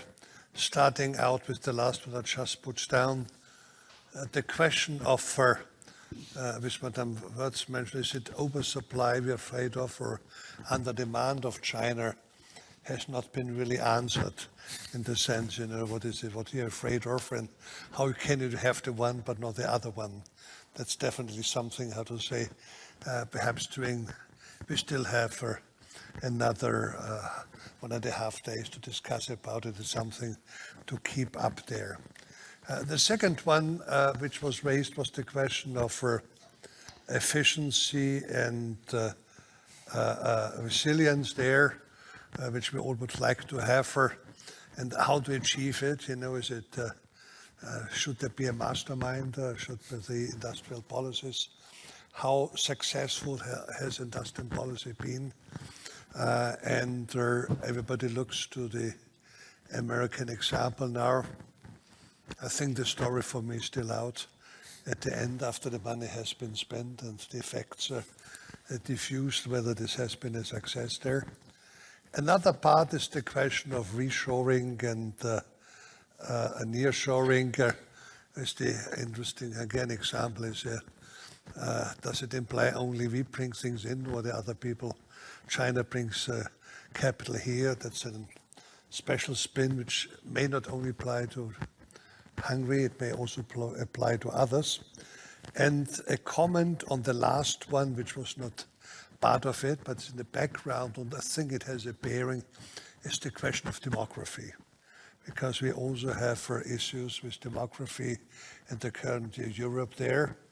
And China has at least as much as, because for the time being they don't have yet the openness to receive migrants, exception of women from, let's say, neighboring countries, to rebalance the gender balance, but otherwise it's not there.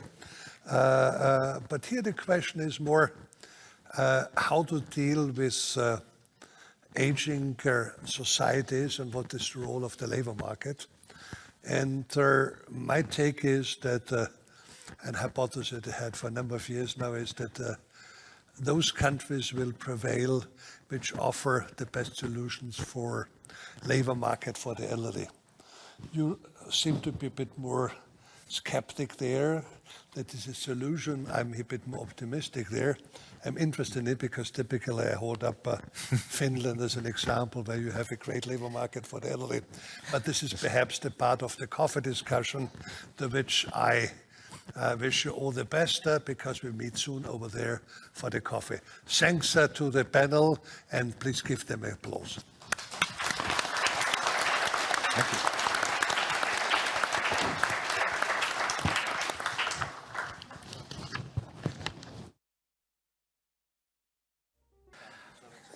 So, welcome back everybody from the coffee break.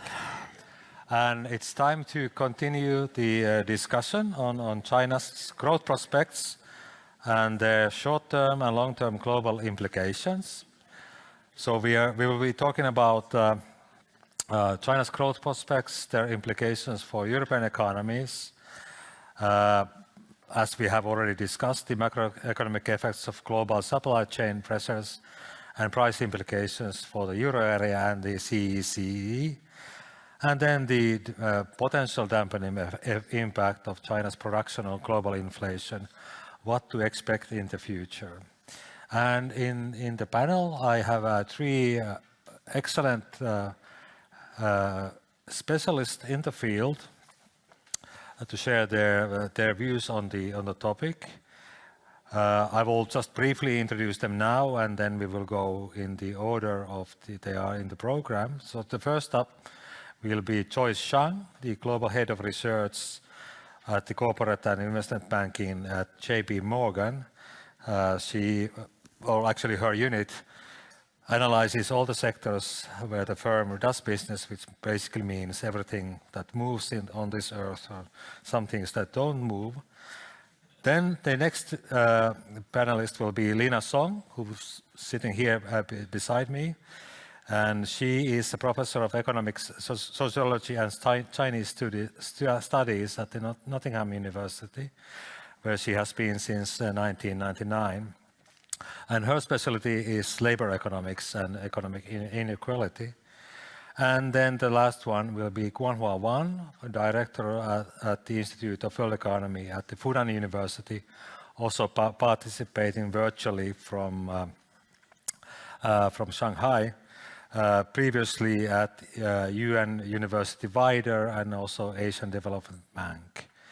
I think the first I asked the panelists to talk about any of the themes mentioned here in a sort of short intervention to kick off the discussion. And as I mentioned, we will go in the order of they are in the program. So I would first ask Joyce Zhang to begin. Thank you. Okay, Joyce, can you hear us?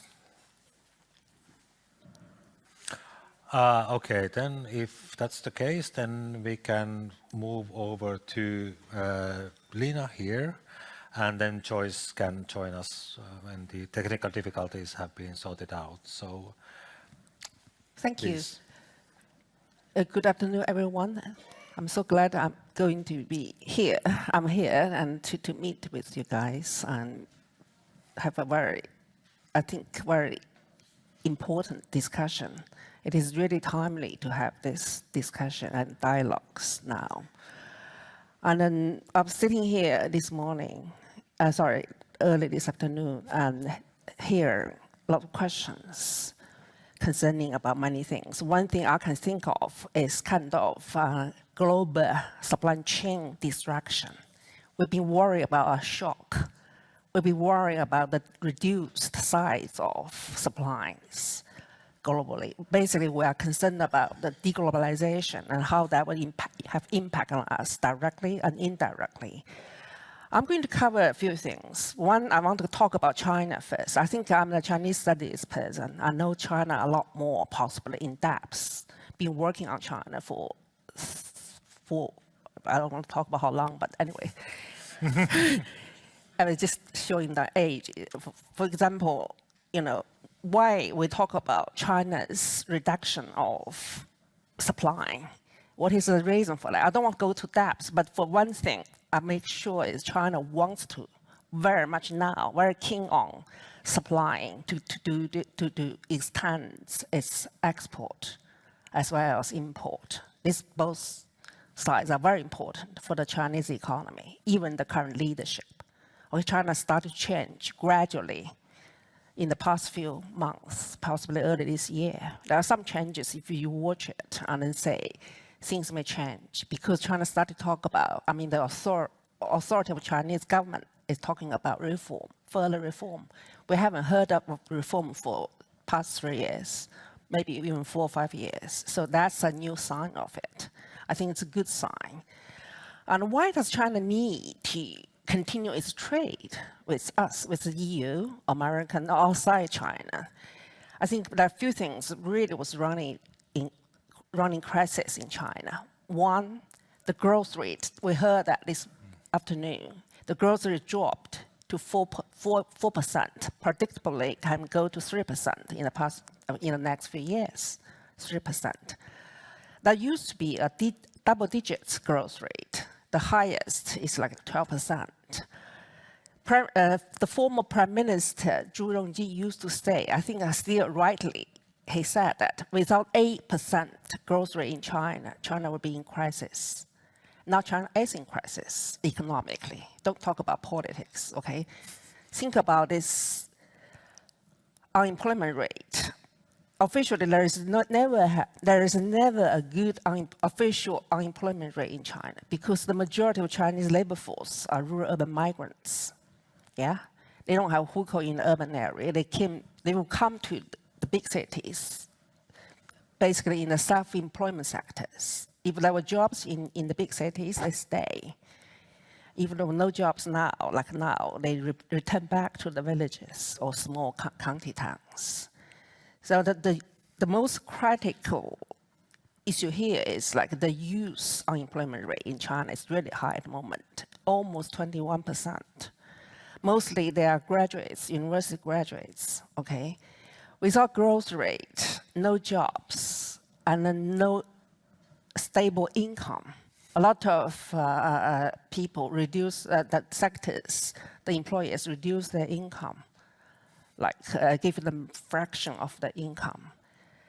And then the economy is not very stable in some ways. I think that could be the reason why in the beginning of this year, after the reopening from pandemic, Chinese government tried to reverse its version of reform and openness.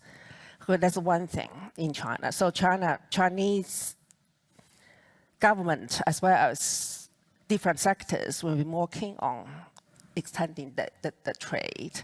The other thing is that China is not homogeneous. When we talk about China, we always think China is one thing.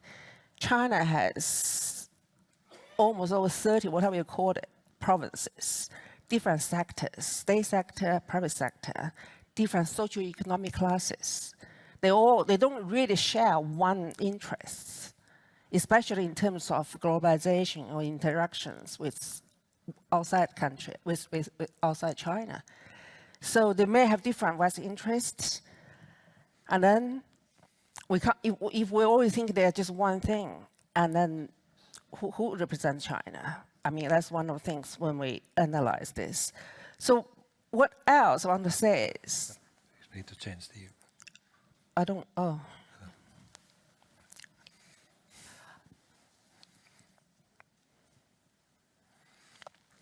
I want to say why China needs international trade. You look at the GDP, okay?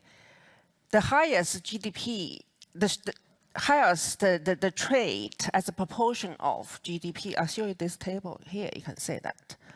Okay, the peak time is 2000.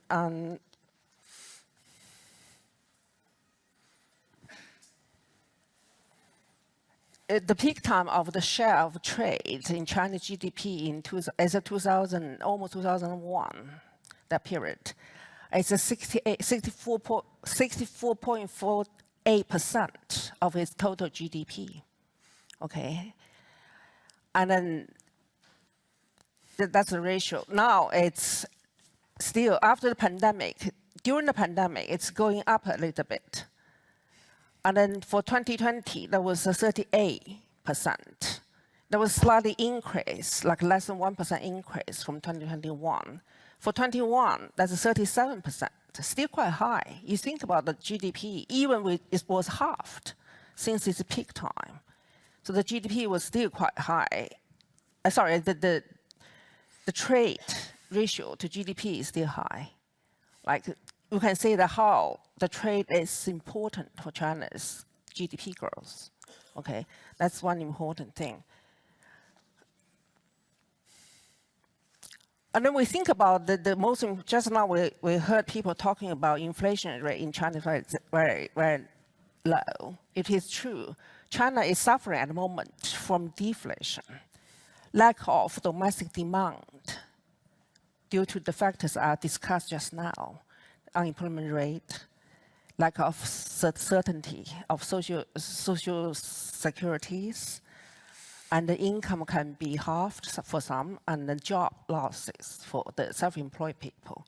Quite a few things happening. And then also, don't talk about the local government debts, all these issues in China. So if you think about the inflation rate is low, it's actually not really a good thing for China. Chinese government for 5 or 6 years, they wanted to increase the domestic demand.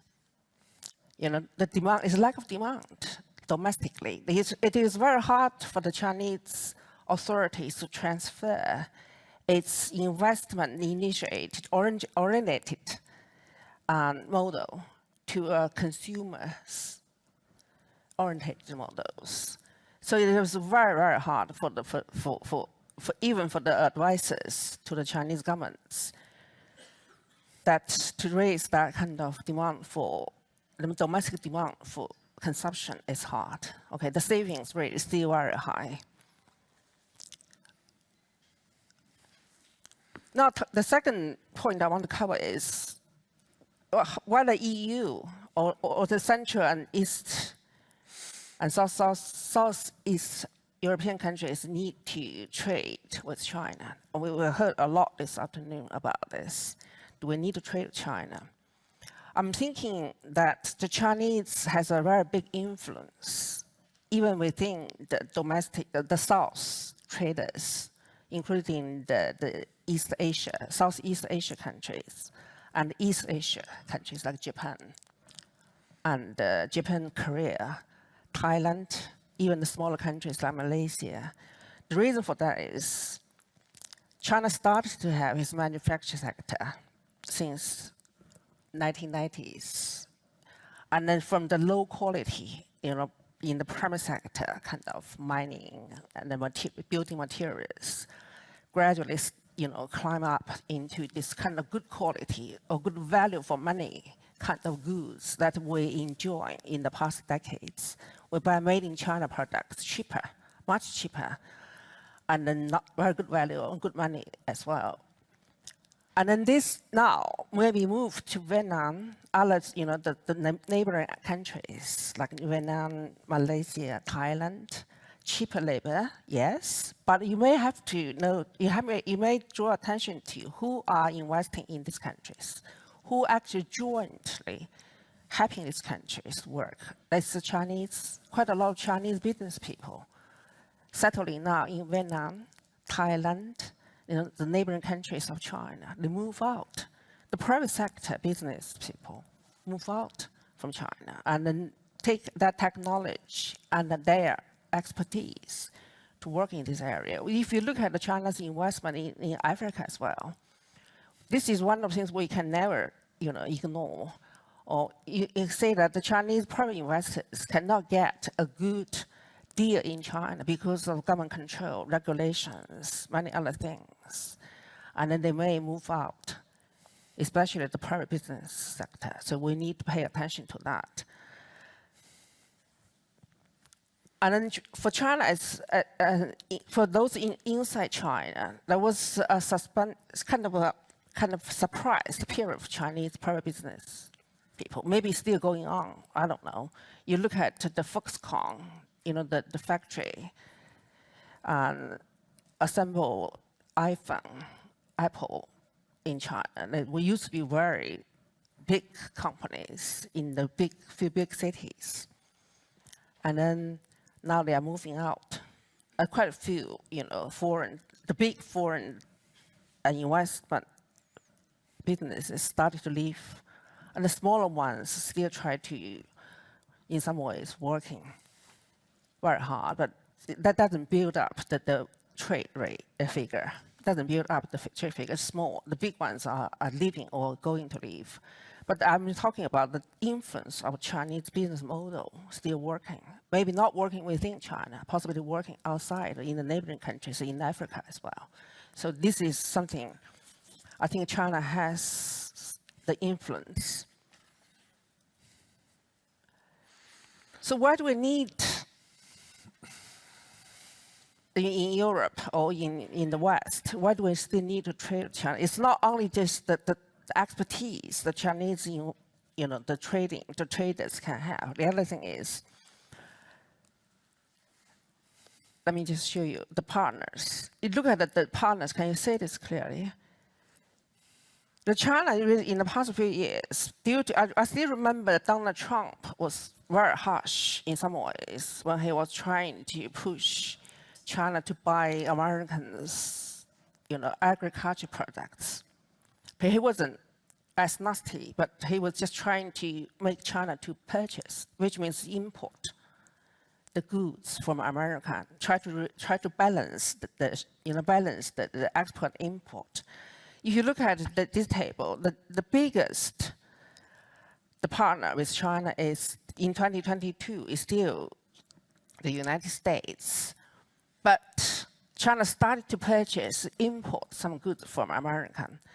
With the material, with South Korea, Japan, Taiwan, and also Australia, Malaysia, these kind of neighboring countries, China actually import more. Import more. There's more interactions between China and those countries. Not only just for the materials, the resource. If you look at back later on, you can say Russia, oil, Malaysia. Some manufactured goods are still going on, interaction between them. That's why China has already extended its, I don't want to say empire, but expanded around in some ways for the trade. So that may be not reflected into China's trade figures, but that's there. With the EU, you can say that European Union, this is also quite big, important partner. Just now I heard that in Hungary, 10% of the consumers' goods were from China. I think that might be true for most of the countries if you only look at consumers' products, not think about producers' products. So we do need, as well, in Europe and in America, need to take China seriously as a trading partner in some ways. My final point is actually how we trade with China. We talk about it's important, talk about demand and supply, yes. And then we think about there's a shrink demand for Chinese products. That's our problem here, isn't it? We don't have, after 3 years pandemics, we may not want to buy more things, I don't know. And then the demand will be reduced. But one thing I want to say, have you noticed something, P2P, You know, when you trade, you buy things from Amazon. Yes? We need to, I mean, we haven't got the numbers yet. I guess there will be a trend in the future that the trade doesn't have to go to Shin's model. Just now we heard Professor Shin, my colleague in Oxford. And then you look at the supply chain between firms, how distant they are, how they connect the network. Sometimes you buy things as an individual through Amazon. They actually provide you producer's name. And then they give you producer's quality, where they are. Some of them, most of them, especially the gardening tools, materials, lots of things, domestic products. You know, they're all made in China. The producer, the sellers are in China, not here. Yes? So we start to have this P2P model rather than C2P or P2C model, C2C models, company to company. You know, we personally buy something directly through the purchase, you know, like Amazon as a forum, like a platform. And this is going on quite a long time, especially during the pandemic. Have we noticed that? If that's the trend in the future, and then the question is, whether this central bank, what can we do as a central banks in smaller European countries? You know, since our nationals try to buy products from China with a low income, better quality. And then maybe not only from China, maybe from Thailand, from, you know, if you go to the Amazon, you will find out quite a lot of producers who are not residing in Europe. And then that's going to be a future, I think, future trend. What can we national banks do with that kind of phenomenon and then trend? Tariff, of course. If the tariff is set very high, you know, and then the supply maybe, you know, shrinked. No supplier want to do it. No producers want to produce something with lower profit, right? If the cost is too high, and then we in here, we don't demand for it. We just not, sometimes the products are not necessarily the necessities, you know? You just think it's nice. You know, I already had some tours in the garden, and then you find another one, which is a bit better, but if it's too expensive, I don't buy it. That's why the central bank may have to think about tariff in different ways, in details. I think if that kind of a trend will be ignored or neglected, it could be something we missed for the future. And then China's role is not on China's role, not the role in it's within China, and also the influence outside China, Africa. You know, there are some Chinese traits in that. Okay. Yeah. I finished, should I? No. I meant that. Do you want me to finish that now? No. I was thinking that you have changed your slides. I don't have many slides. I just want to show you 4 tables. Can I just stop it? That's for other countries. Yeah.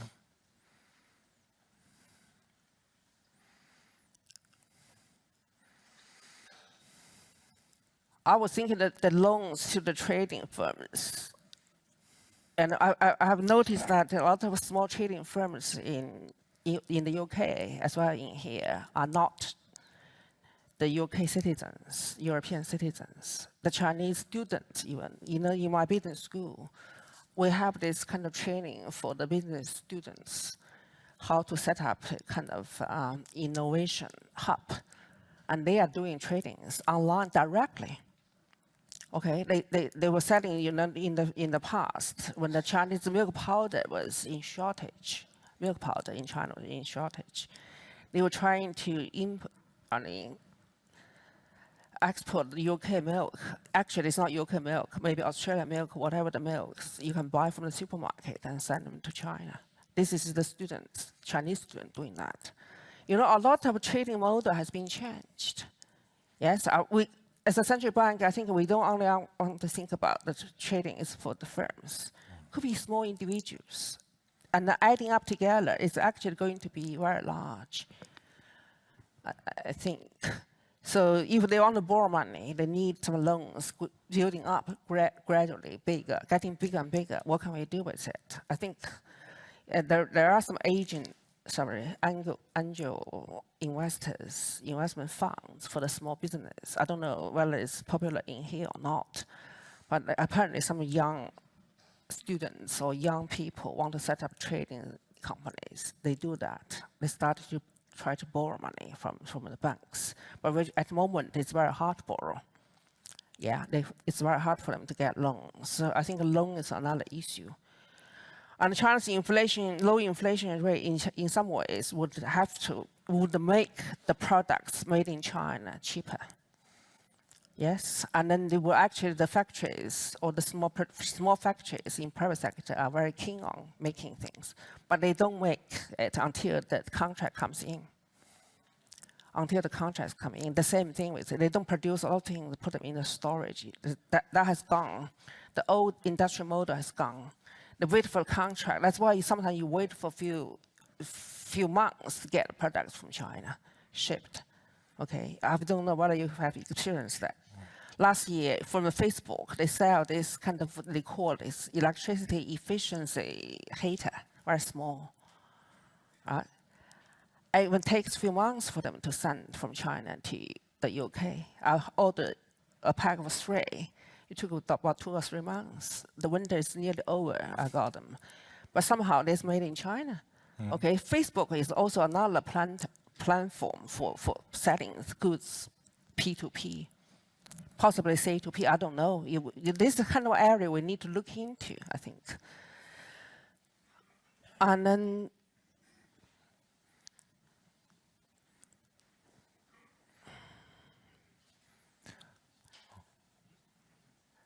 the other thing is, my final point is, I have noticed that we talk about China as a big partner for trading. But somehow, as the old saying, that you don't put your eggs in one basket. I think somehow we should gradually set up a kind of model that we call this portfolio. You know, this is normally, so in the free market economy, we normally don't order people what to do, right? We look at the price, we look at quality, we look at the values.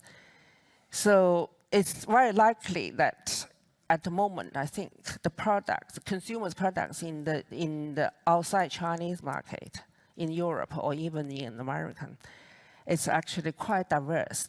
It's not only made in China anymore. I don't know, if you look at it into details, what China still dominates the world market for trading are not the toys anymore, not shoes anymore.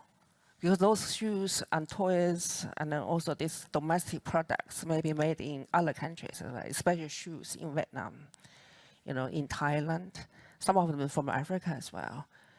China may still dominate certain things, quite higher level of manufactured goods, higher level, electronic products. You know, that's one of the things, it's very difficult to copy. There are patents involved as well. So I've been looking around, thinking about what China still dominates its in global trade. What products? I thought I gave him kind of expression, higher level quality of domestic products, especially like rice cooker, for example. Yeah, all this kind of kitchenware that was difficult to copy by Vietnamese economy because they're still at started at the early stage. It was very hard for them to learn the technology. So that's one of Africa is the same. They can't do that.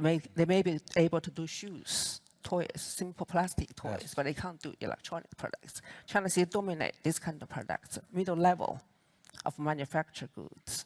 That's it, I think. So we need China, we need other countries, we need, to be honest, I still think we need globalization. I miss that very much. Okay, that's a very good sort of a point to end the intervention. We need globalization, and I think now we need second intervention. So is Choi Shang now online? She on? Hear me? Yes, we can hear you. Okay, great. Welcome. I'm so sorry for the technical difficulties here, but I have a PowerPoint deck, so I'm just going to walk through some of our slides. So perhaps I can go to the first executive summary slide. To the next slide. So let me start by saying that China has been putting in some modest policy adjustments since the middle of August, and that has caused us to raise our growth forecast this year. We're forecasting 5.2% growth this year, 4.7% next year, but over the longer term potential growth into the 2030s, we see this going to a 3% potential growth. And I think that the cost of putting in these stimulus measures is something that I will show some slides on. But I think the deficit will expand to 3.8% of GDP, so the 3% fiscal deficit is history. And when we look at the debt burden, the US and China have the first and second largest debt in the world, but we estimate China's debt burden at 282% of GDP at the end of last year and increasing another 12 percentage points this year. And that's going to weigh on future growth.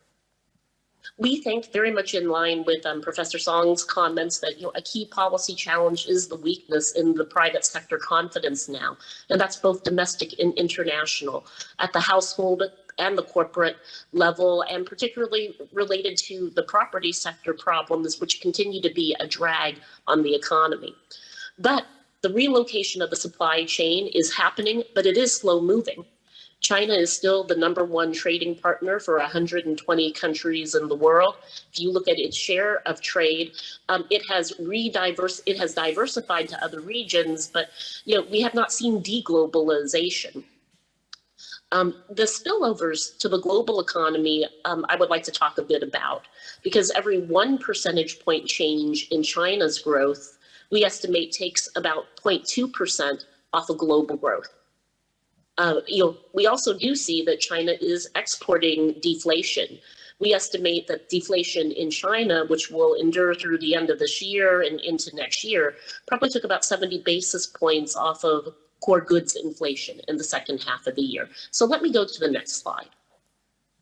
If you take a look at the next slide, what you can see looking at the bottom charts is really the spike that you had at the height of the pandemic in growth and how sharply that's come down related to real estate, infrastructure, and manufacturing spending. And you can really see this in the industrial production numbers.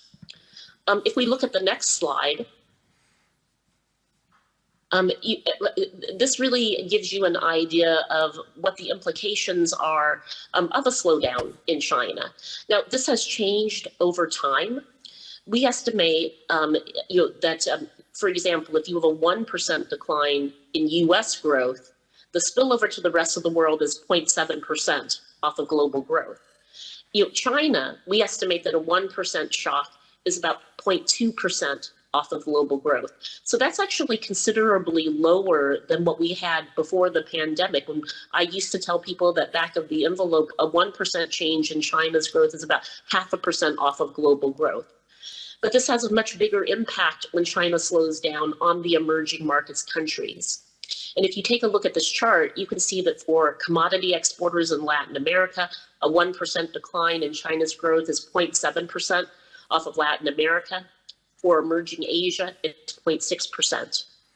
So, this has global, ramifications, although I would say that as we've seen greater diversification, we've seen the impact of China's growth slow down, having less of a spillover impact than was the case 5 years ago. Looking at the next slide, I wanted to talk about the deflationary pressures. And the deflationary pressures you can see across raw materials. You can also see that what we've had in China is a situation of precautionary savings as well.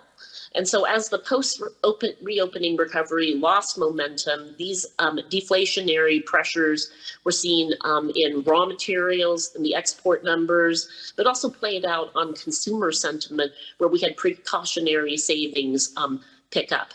Now, you may see some base effects where the numbers look more positive this quarter, but we still think these deflationary pressures continue into 2024. And when we look at the next slide, we can really see the spillover to the rest of the world. And you can see material declines in the rest of the world's import prices from China. That does have a spillover effect. And as I mentioned, we think that's about 70 basis points on core goods inflation in the second half of the year. So it has helped this disinflation trend that we have been seeing. And we now see this as something that still persists into next year, although the stimulus that's been put into place will be lifting up the growth numbers. And we do think that next year's growth, though, is not going to be as high as the peak that we're going to see this year play out in the second half of the year. Looking at the next slide, and just picking up on some of Professor Song's points, we see that deglobalization is not yet reality. If you take a look at world trade as a percentage of GDP, what you can see is that it's flatlined since the global financial crisis, but it has not come down. And if you look at China's share of global exports, it's gone up. And even taking a look at the US-China tensions, you can see that we have a much larger trade deficit with China than we had before the pandemic, even though there's a sharp decline from the height of the pandemic. And I would just say that when we talk to multinational corporations, we hear a lot of different strategies in place. If you are operating in China for the China domestic market, you haven't really changed your strategy. If you're operating in China to export to the rest of Asia, there also hasn't been that much of a change in strategy, but there's been a much more dramatic change in strategy if you're operating in China for the US market. And this is where you can really see the decline in US imports from China. Taking a look at the next slide, you can see that these new trade corridors are emerging and the traditional trading patterns are being disrupted. The ASEAN countries have been big beneficiaries, as well as Northern Asia and Latin America. But what we can see is that China has redirected more of its trade towards the emerging markets countries. We can also see that in the recent announcements, like another $100 billion for Belt and Road, that even if this is not as high an allocation as was made previously, building infrastructure in emerging markets countries remains a very big priority for China as part of its foreign policy and as part of its outreach to the emerging markets, as it is taking steps to diversify trade and also de-dollarize the assets that it's holding as well. Looking at the next slide, there's been a lot of people who've asked us, as we look at this geoeconomic fragmentation, how do we quantify the cost of this? And the IMF recently put out a very interesting study in their October World Economic Outlook, where they estimate that for every percentage point of reshoring and friendshoring, you look at long-term GDP losses that are respectively 1.5% and 0.2% on the friendshoring, and on the reshoring, 1.5%. And that they look at the cost of this trade fragmentation as possibly being as high as 7% as GDP over the longer term. So even though we have not seen deglobalization per se, there is a higher cost of doing business. If you're only going to trade with countries within a circle of trust, you're no longer making business decisions based on the lowest cost of production. I think this will have implications for higher inflation, losses as well as we look at the geoeconomic fragmentation. Turning to the next slide. I wanted to just go through some of the business surveys because I thought this was very interesting and for this European audience. So I think the US and China look at each other as rivals. I think the complication I see in Europe is that in parts of Europe, China is a friend. In some countries, it's a competitor. And in some countries, it's a rival. So when you take a look at this chart, and it's very interesting, it is a survey that was put out by the German Marshall Fund. For full disclosure, I'm a trustee in the German Marshall Fund. But it asks the question, who do you think is the most influential actor in the world now? 2/3 now say it's the US. But if you ask this question 5 years from now to Europeans, you can see that it comes out practically the same. And if you look at the largest economies in Europe, Italy, Spain, Germany, they all, and France, they all answered that China will be more powerful than the United States in 5 years' time. And yet, when you look at these trends more closely, you can also see that certain parts of Europe look at China as a partner, such as Romania and Turkey. I would say that Germany looks at it as a competitor, and that you have that the UK looking at it more like the US as a rival. But you have that even though we have a transatlantic relationship on the Russia-Ukraine war, I think that the relationship with China is a more complex one with respect to the terms of trade, where Europe is more dependent on trade than the US economy, and even the perception about China in the economy. Turning to the next slide.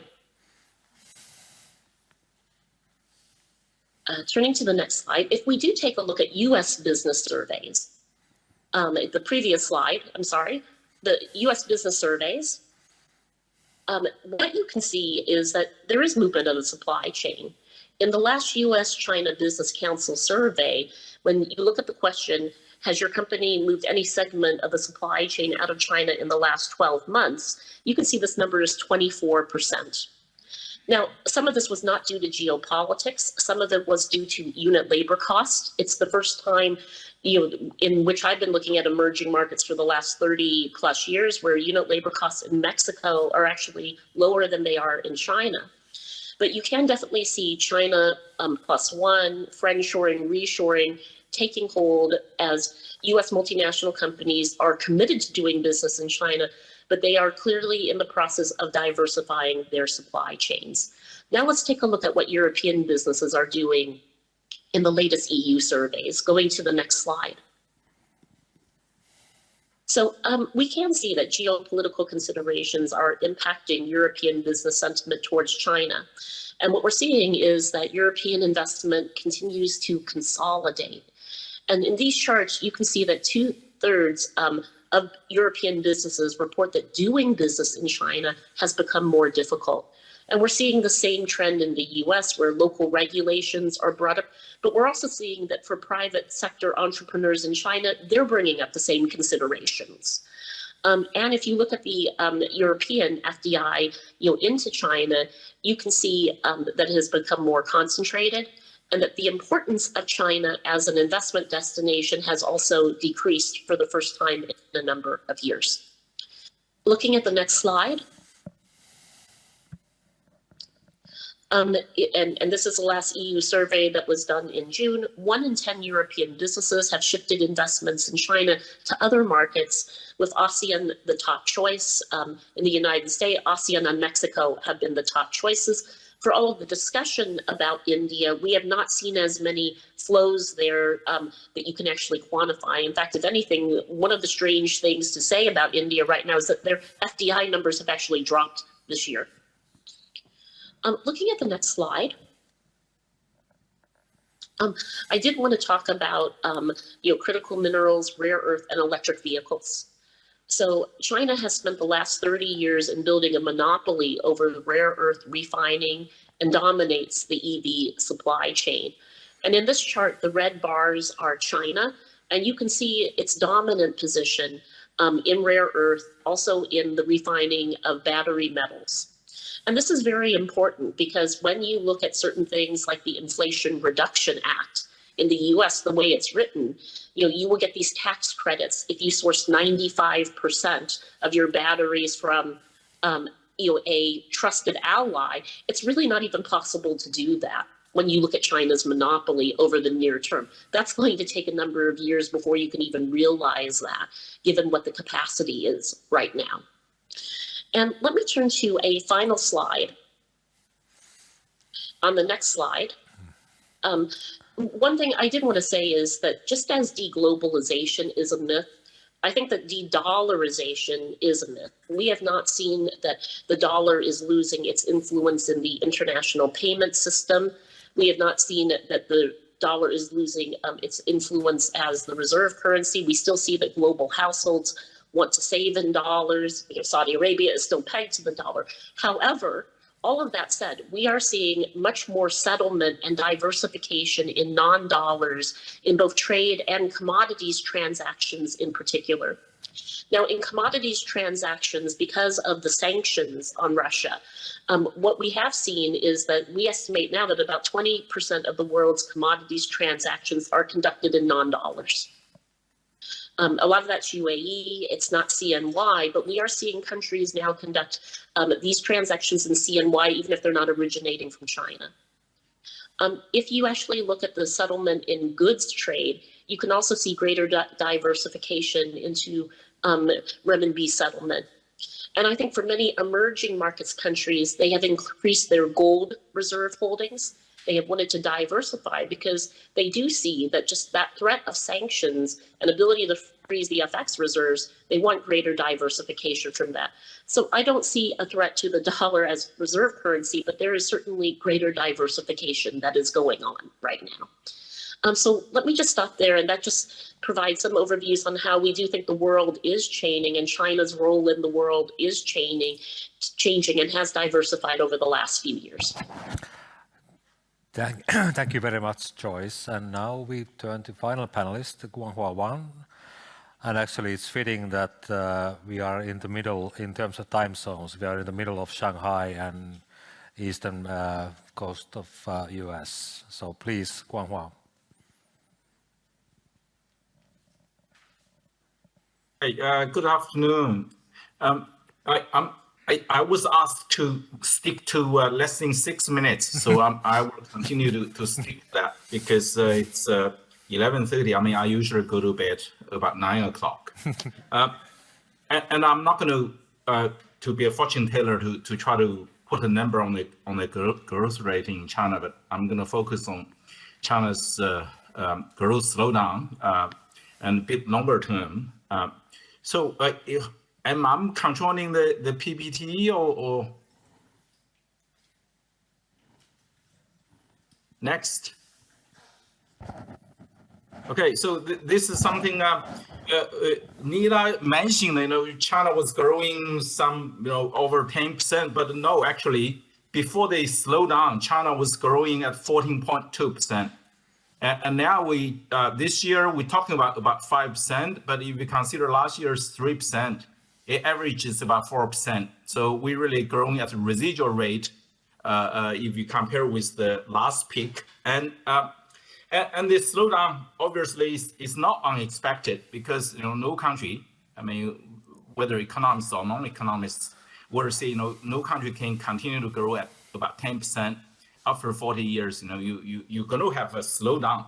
But what's surprising or unexpected is really this pace of slowdown. I mean, we see consecutive slowdowns in the last many years since about 2007, 2008. And more importantly, I think to our friends here is we don't see the bottom yet. I mean, where is the end? I mean, we are concerned. What sort of rate in the next 5, 10, maybe even 15 years next? So we have to try to understand. I mean, why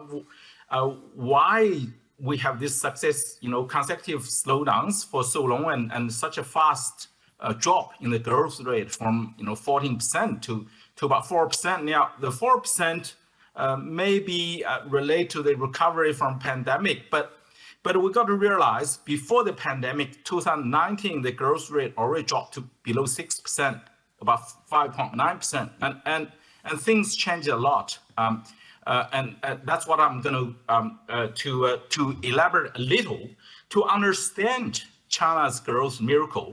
I mean, that's something we've been talking about for many years, and also to understand the slowdown. Academics can argue on many grounds. You can do a lot of number crunching, growth accounting, and so on. But I think there is consensus among specialists, non-specialists, Chinese, non-Chinese.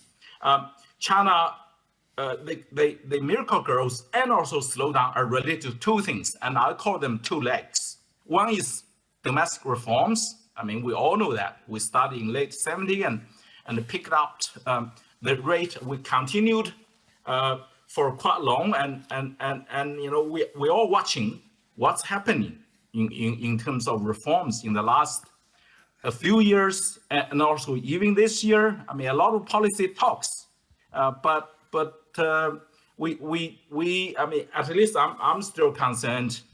What are the actual acts on actions? The second leg is globalization, which is opening up. Without opening up, China won't really come to this stage with respect to its growth, and that's where we have problem. So on the first leg, on the reform leg, we're going to focus in China. We've been talking about for many years as well. The state-owned enterprises versus non-state-owned enterprises, and it's a big debate in the policy community, in the academic community, and particularly in the business community. It's not clear even today where we are heading. Are we heading towards more state?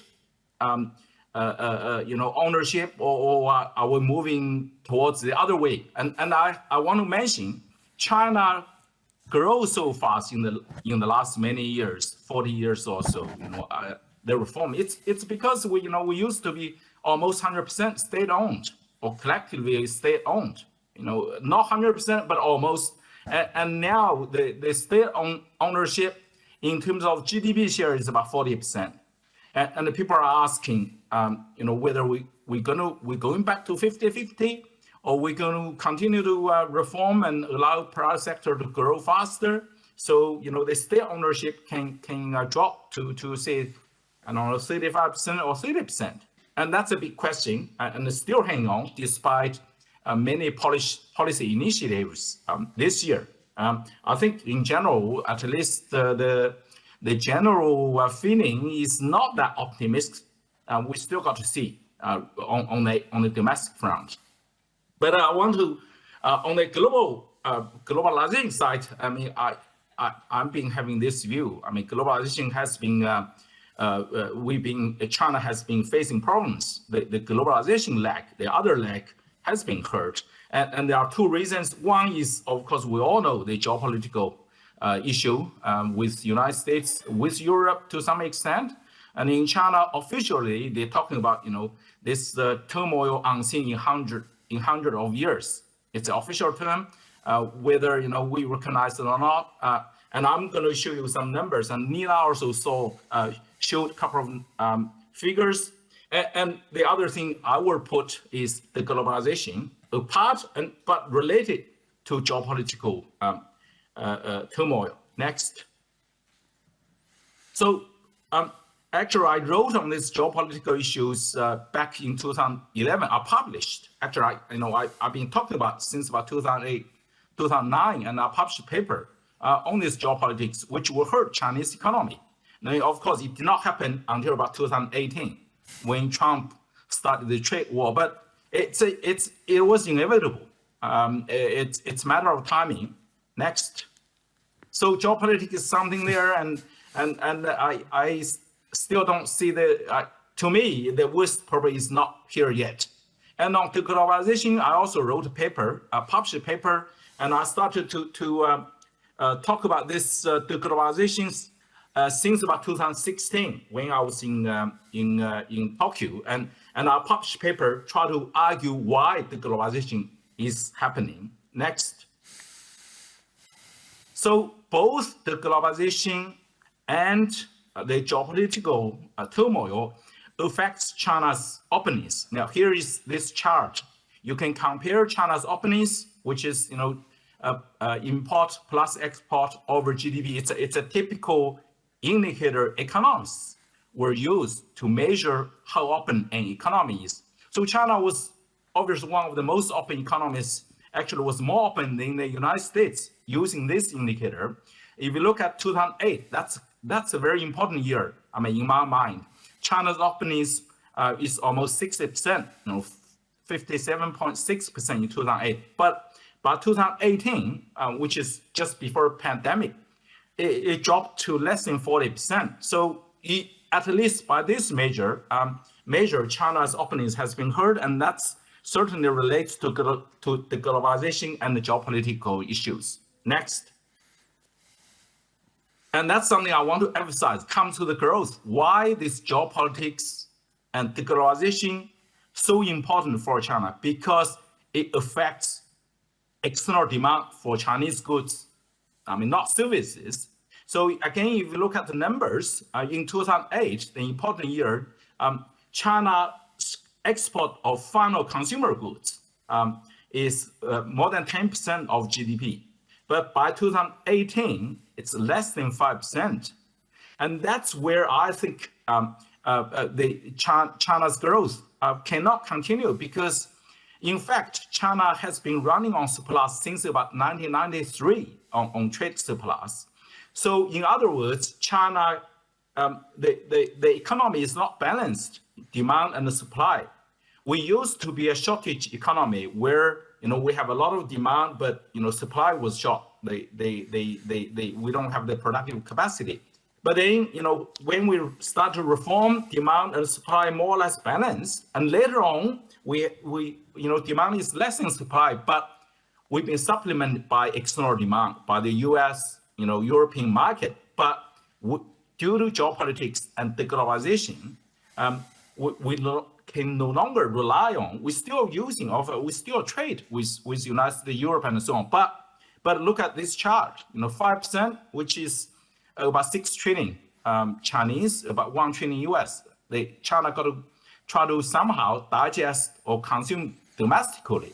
And that's why the government launched this campaign called dual circulation. Some of our friends will know. It's precisely because we have this decline in the demand, external demand for final products from China. Next. And this decline in the external demand is fatal. And I want to add, it's going to be long term as well, unless globalization is come back, unless the geopolitical turmoil settles down. Because if you look at this, this is a chart indicating household consumption rate, which is household consumption in the total GDP. If you look at this chart, China's household consumption in terms of GDP is almost 20% lower than the global average. And it's even almost 10% less than East Asia. And in the past, this gap was made up by of course, by external demand. As I just mentioned, due to geopolitics and deglobalization, we are having problems. We still can use that, but we are having trouble. And that's why we're going to slow down. And that's why China started to try to launch this dual circulation strategy. But demand is not very easily to be lifted. And that's where I'm not optimistic on the growth prospect in China. Next, I think I'm done more or less. So basically, just to conclude, this sluggish consumption, domestic consumption, it's a chronic problem. It's not a problem now. It's a problem since late 1990s. But that problem wasn't really binding China's growth because we start opening up. We joined WTO in 2001. Trade was growing at 20%, double-digit growth for many years. But we don't have that anymore, as I wrote in 2011. And that will continue to bind China's growth. So we need other dual circulation to succeed, where the domestic consumption picks up, or we need globalization. Okay, thank you. Okay, thank you very much, Guanghua. Now, in the interest of time, and we have received a lot of fascinating information during the 3 presentations, I will just try to sum up some of the conclusions, and then we need to move on to the next panel. First of all, yes, China's growth is decelerating, and perhaps it is and has been inevitable. There are both domestic and external reasons for this, and currently there are no sort of easy fixes to be seen to really accelerate the growth again. So there are no fixes for geopolitical problems or trade war between the US and China. And in China's domestic political economy, it seems that all the talk about the new growth model more consumption-led growth model so far has not been sort of followed up with actual policy actions. So far, more rhetoric than actions. Then, and final point, at the same time, China is so big, roughly 1/3 of global manufacturing output is actually produced in China. So we do need China. I mean, we as global we.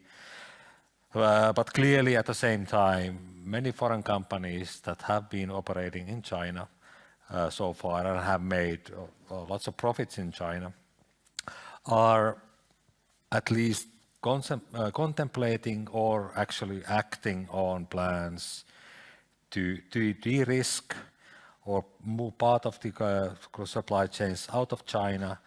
So if something goes wrong, they will be protected at least partially from the political and geopolitical fallout that might follow. And with that, I would like to ask you to join me in thanking the three panelists, and we move on to the next panel. Thank you so much. Thank you. Thank you.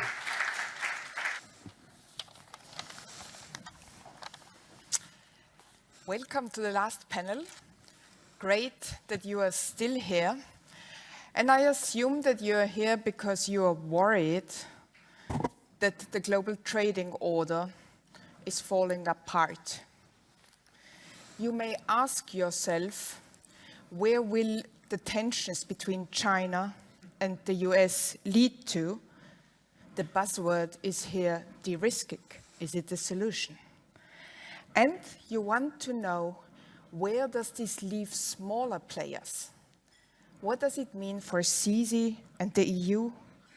The buzzword is strategic autonomy. When I travel to the region, and I mean here the CESEE region, I have the strong feeling that the countries in the region have the impression that they have to take sides. So you come across flagship projects like Montenegro running into a $1 billion debt because of one highway going from the coastal city of Bar to the border with Serbia. You have our neighboring country, Hungary, which relies on Russia for its nuclear power plants. You have Poland sitting on a lot of blocked EU funds, and all this poses difficulties for smaller countries where to position themselves. And I now can offer here a very rich round of trade experts who can discuss this challenge for the region together with us. Geopolitical developments need the right policy response. And I can already spoil a little bit and do the spoiler. Of course, here the panelists, the trade experts, they're in favor of economic openness and globalization. But the trends are against us. Do we have to fight for this, or do we have to accept deglobalization? I will structure the next 60 minutes for you in 3 rounds, in 3 blocks, and we will move from the global level to the big players and then to the regional level, talking about CESEE. The first round will ask, is the multilateral international trading order still fit in the new geopolitical environment? The second round, dealing with the big players, will ask, is it realistic and do we see reciprocal economic relations between the US, the EU, and China? And where should EU position itself? Pick sides, be neutral. Between round 2 and 3, I have a surprise for you. And round 3 is then focusing on the buzzwords we have already heard and which are very relevant for CESEE. Nearshoring, friendshoring, onshoring. What does it mean for smaller regions, smaller players? Which strategy is the right one for not so central regions, if I may put it like this.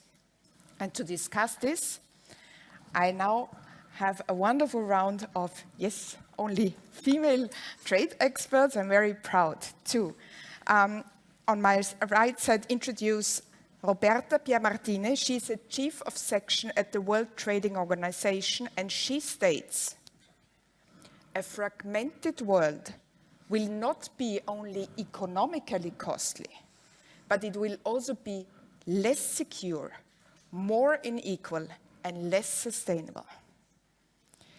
Julia is working as an economic affairs officer, Julia Grübler, at the UNCTAD, and she has a warning for us. Trade war rhetoric artificially creates front lines that can manifest in public opinion and hence limit the trade policy space for cooperation. She thinks integrating developing countries into European value chains is an investment in building trust and an investment in trade resilience. And last but not least, Susanna Zawarska, working as an economist at the WIIW, an Eastern European Economic Research Institute in Vienna. She says, tackling the development challenges of less advanced countries, such as those in CESEE, is becoming increasingly difficult.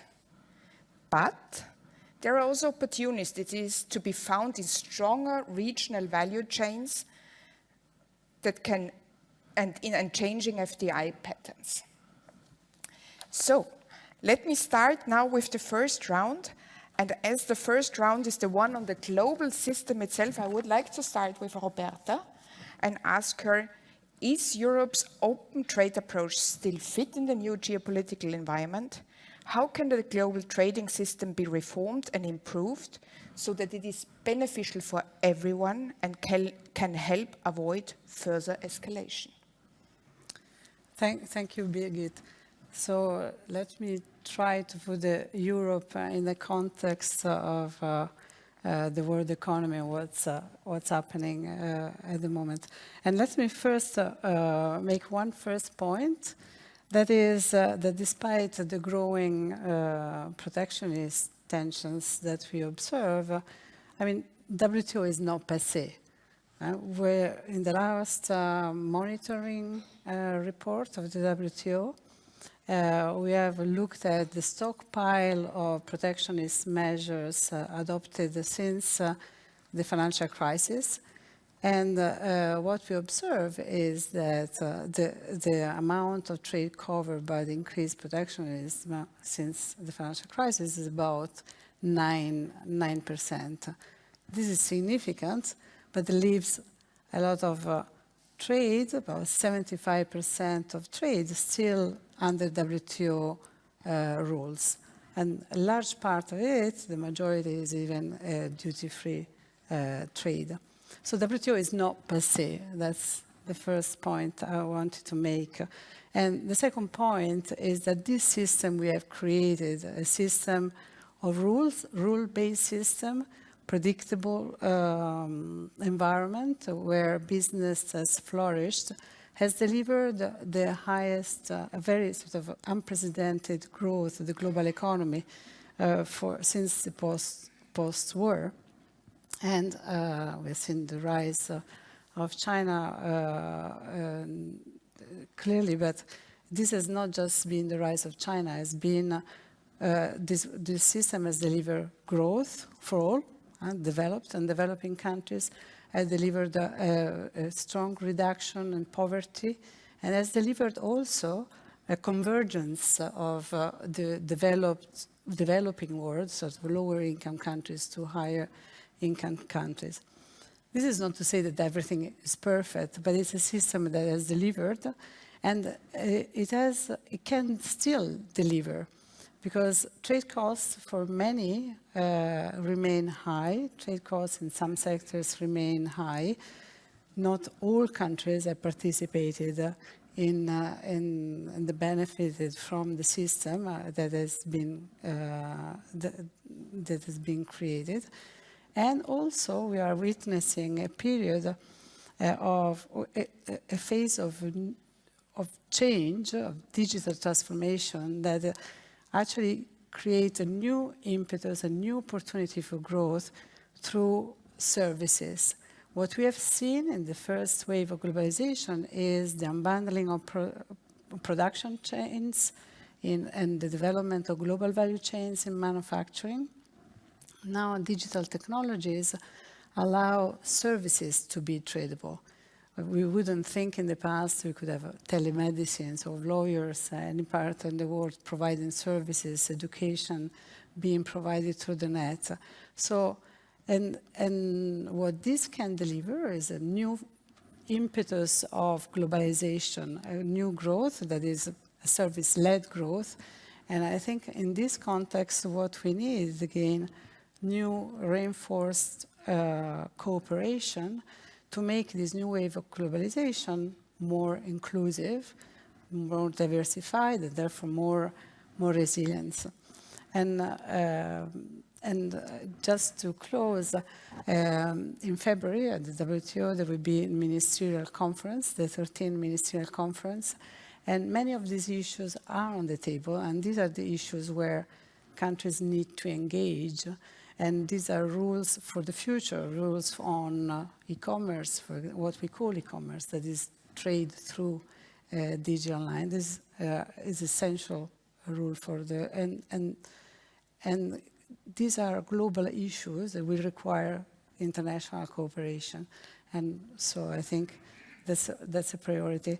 And another priority is actually delivering a stronger multilateral trading system. And a priority within the WTO is certainly the one of sort of settling the dispute resolve the dispute settlement issues. For those of you not familiar with WTO, WTO works and settles disputes, but the dispute settlement is not working because the body of lawyers that are in this have not been renewed. So we don't have an appellate body, for example, at the moment, and so the system is not working as it should. And so this predictability is at danger. Thank you, Roberta. Susanna, if I may come to you, what reform would you expect, speaking out of the Eastern European perspective, from the global trading system? Well, I mean, I think in terms of, going to whether we need something, an alternative to an open trade approach, I mean, I think it's very difficult to come up with a viable alternative because, I mean, still having a rules-based predictable system is something that can deliver most strongly, I believe. I mean, also from the perspective of less developed countries, I fail to see an alternative in a more, fragmented type of setup.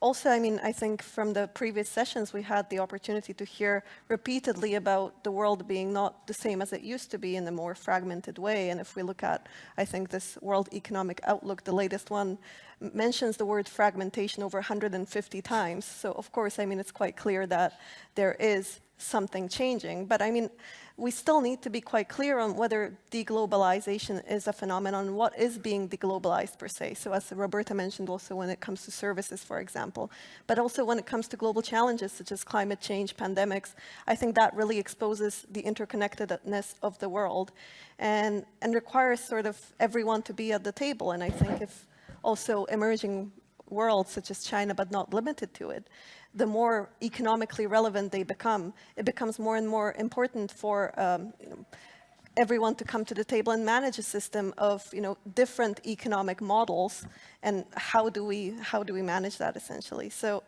as I said, I do struggle to see a viable alternative to a predictable system, and I think it shouldn't be thrown away easily. But of course there is a need for a reform. So there are things such as especially the green transition as well, where it becomes very important to address that also through a trade facilitation process. And I think there was also one question in the previous session related to industrial policy, and I think this is also something that relates to the fragmentation also from the perspective of developing economies. The more we see protectionism by advanced countries, the more it becomes difficult to progress also in terms of integrating into global value chains. Because, for example, if we see countries such as France or Germany speaking more and more about actively engaging in state aid, where does that leave countries such as those from the CESEE regions? So, I mean, there is quite a strong unease also from the perspective of Central Eastern and Southeastern European countries in where should they navigate, not only between these individual blocks which might be created, but also within the EU. It's becoming more of a fragmented picture, making it difficult to see a viable path to integration forward. Thank you, yeah. And it depends on the fiscal space the countries have and all this. Yeah. So you're in favor of rules. Julia, UNCTAD also has a say in how the global trading system is reformed. What do you put forward? I would say that probably we all agree that both the global trading system as well as the approach of the European Union is not perfect, but we have come a very long way. And I would say that, directly referring to the question, as you said, is the European Union system fit for this new period of geopolitical tensions? I would say it is much more fit than it was a few years ago, where we had the first types of not as severe challenges, I would say. And I was thinking about this question and thought of the years 2016, 17, and three things mainly came to my mind. One was that we had the death of the TTIP, Transatlantic Trade and Investment Partnership, which led the EU to learn how to deal, that it has to learn to deal with very important partners, economic partners, trading partners, that they want to cooperate with, that they want to have ties with, but where the relationships have become much less stable, much less predictable. So to have important big partners, but to deal with a lot more uncertainty. The other one was that at that time, China was buying big shares, or actually even majority shares, of some of the biggest harvested in Europe. So that also leads to a different angle of analysis of dependencies, not just the direct trade links that we do have with China, or the more indirect through global value chains, but also are we probably dependent on China to trade with other economies. So this was kind of a new question that came in and led to analysis by the European Commission. And thirdly, I was thinking of the setbacks that the European Commission experienced in the negotiations, for example, with CETA, where the public, the European public, did go to the streets saying, okay, we don't want what you're doing. CETA, you explain it? The CETA, the trade agreement between the European Union and Canada. Mm-hmm. So with that, I think there was a new process triggered to improve the transparency of the trade agenda of the European Union and the communication to the public. So these are, I think, like three developments that started already a few years ago that probably are now to the benefit for the European Union.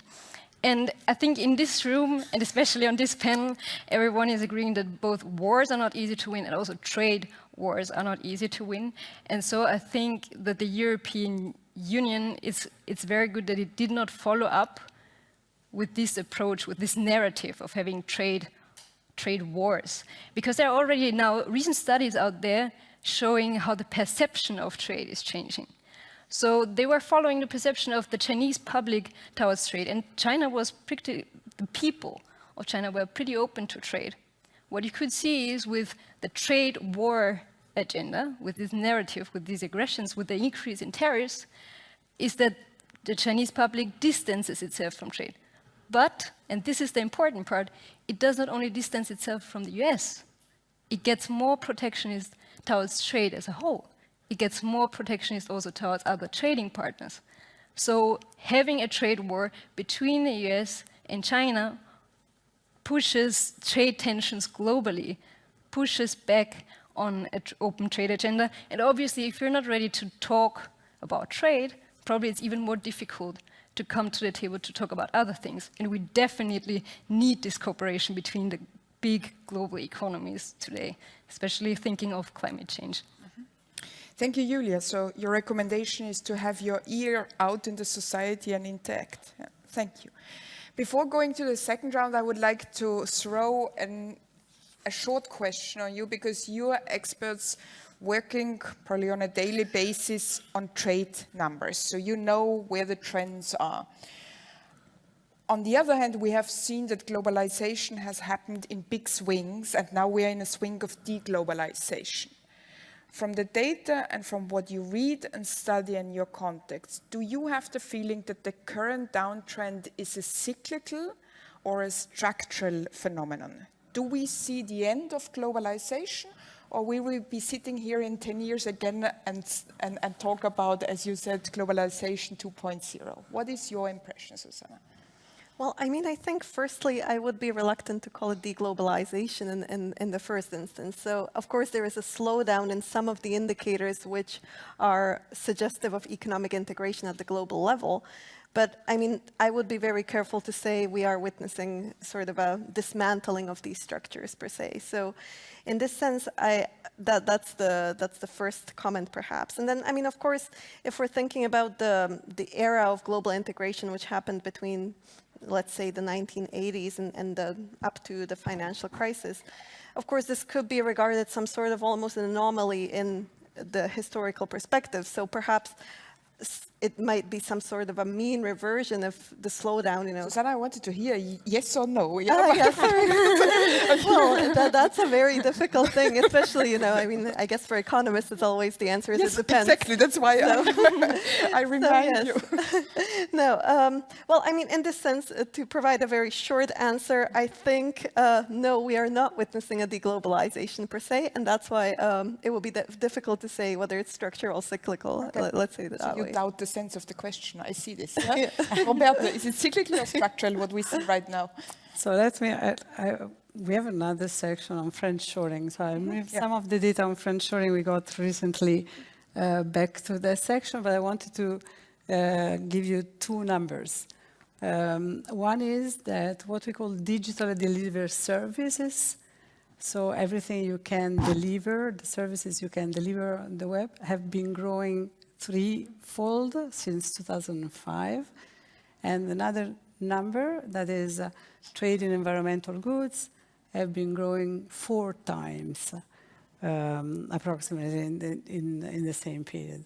So yeah, maybe we have an overall, it's not slowdown because there is a slowdown in the growth, still growth of trade. So we have actually revised downwards the prediction for this year, the estimate for this year, growth in trade from 1.7 to 0.8%. So we observed that, but there are some indications that the trade is moving somewhere else. Cyclical or structural? I think these two trends, the services and environmental, is structural.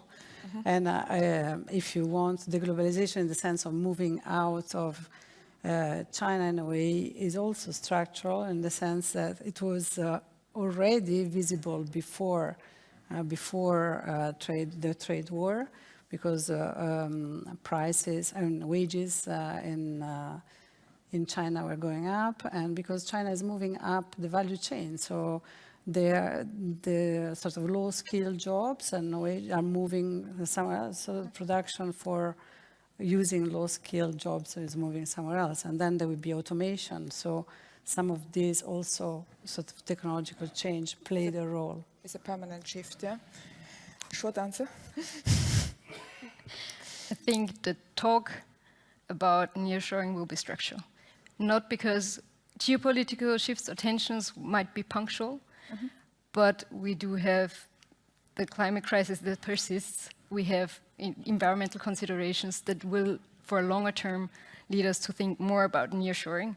However, in practice, as we observed, there is not really deglobalization. Probably we're looking at Europe, but when you look at Africa, for example, it was globalization that rescued them when the war in Ukraine started. Because they are the net food importers that got the wheat from Russia and from Ukraine. And when they didn't get anything from that Black Sea, where did it come from? They shifted to have the food imported from Brazil or from Latin America in general. Where did they get the fertilizer from when not from Belarus? They got it, the potassic fertilizers from Canada. So it's a regional discussion and not a global discussion. I think it's a persistent thing to think about nearshoring and more sustainable trade, but to think about deglobalization might be cyclical. Thank you for complex answers to a too simplistic question. Let's move to the second block, and let's move to the big players. Is it realistic and feasible to aim at reciprocal economic relations between Europe, the US, and China? What is the right strategy for the EU? Should it pick sides or be neutral? Julia, please. Also a very difficult question. But I would say the European Union should really not be neutral with respect to its values and its rules, but it should be neutral with respect to its application, in a sense of multilateralism, in a sense of non-discrimination, in a sense of having a predictable rules-based relationship with countries. We saw market failures for much too long where many damages have been done that are just not incorporated because there is no price to it, and that really needs to change. So I would say that economists should also appreciate initiatives where production, trade, value chains are becoming more sustainable, and also not on a voluntary basis to say that the market is solving it, because it doesn't, but on an enforceable law basis.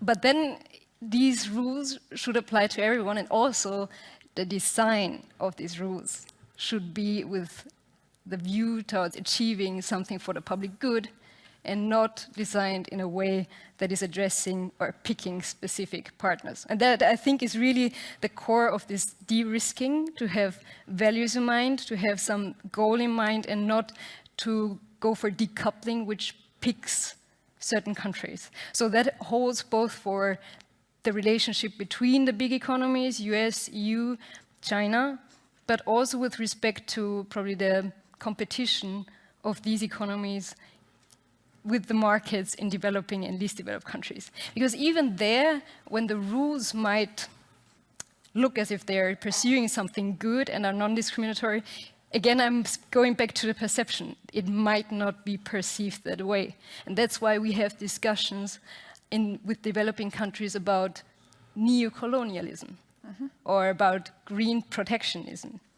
So that is why I was making the point it would be very important to look at strengthening this probably re-globalization 2.0 by integrating developing countries and least developed countries into global value chains. Just one quick example, when the European Union was announcing that it would want to import 10 million tons of green hydrogen by 2030, it was very good in communicating what the benefits are, especially for Europe, but also with respect to the environment. But the major argument was that it helps us to become less dependent on fossil fuels, especially from Russia, to have a secure energy supply. But what does it mean for developing countries? When you look at where the biggest potential is for solar energy production, well, these are actually countries in Africa where many people don't even have access to electricity. To search specifically where there is a win-win, and there are many win-wins out there, and to realize them, I think that would be obviously a big investment, but it would also be an investment in trust. And if you build trust, you also build more resilient supply chains. Thank you for framing this in a very holistic way, and also looking beyond our normal horizon and talking about developing countries.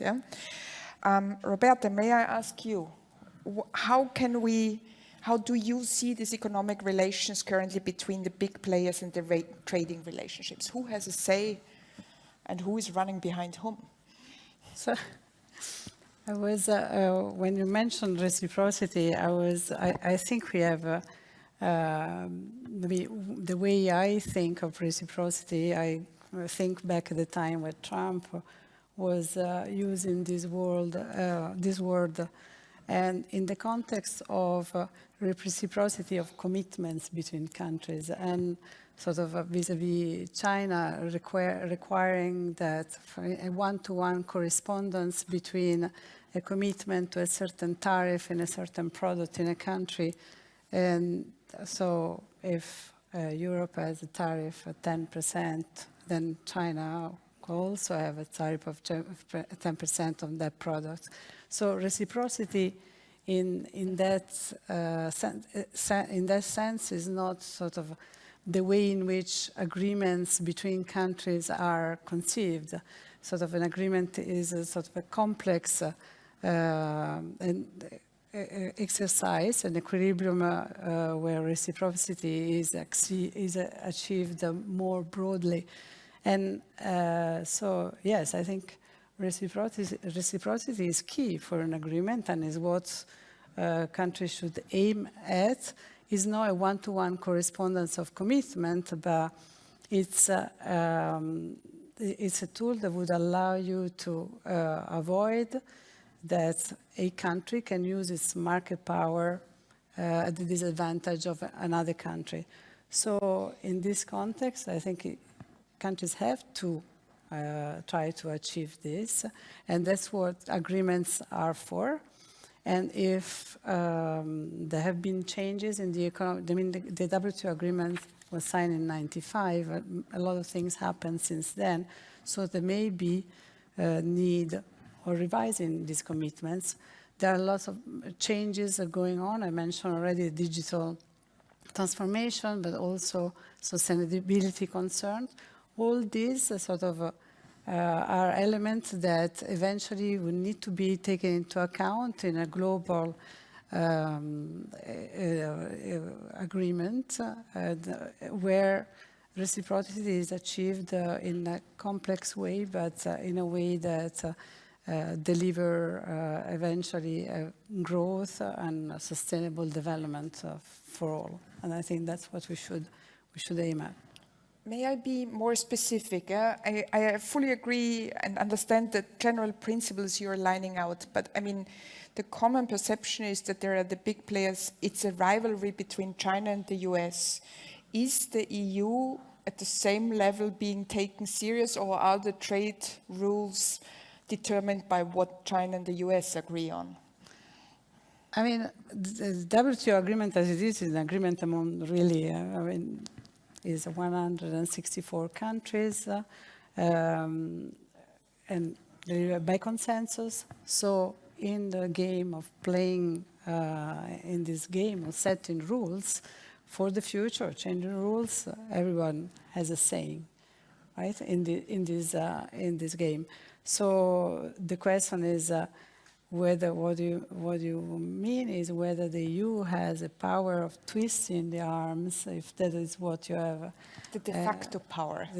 So the EU has always had a different strategy. Probably they're using soft power more than the sort of hard rule power. But I mean, I think at the moment, for the way I see is that countries are, and or US, EU, and so on, are at the table discussing issues. They don't have efficient tools to quickly solve issues, but they are all engaging. I think they should all engage, and the EU is a partner like US and China. Mm-hmm. Thank you. At least in the WTO. Thank you. Susanna. Yeah. I mean, of course, it's a very difficult question, and it's no simple answer, although I'll try to keep it as brief as possible. I mean, I think just to add to what was already said, I mean, from the perspective of the EU, I mean, first and foremost, I would emphasize that it has to respond in a unified way. So before we even start thinking about what should the strategy vis-a-vis China and the US look like, I mean, what is the strategy that the EU is pursuing as a whole? And I think this is something that the EU has so far fallen short of. Because, I mean, if we think about the development trajectory just over the past 2 decades or so, I mean, the EU has really relied on the single market as a very strong source of competitiveness. And I mean, of course, that has brought challenges of its own, but I mean, it takes each member state further to act jointly than in separate ways.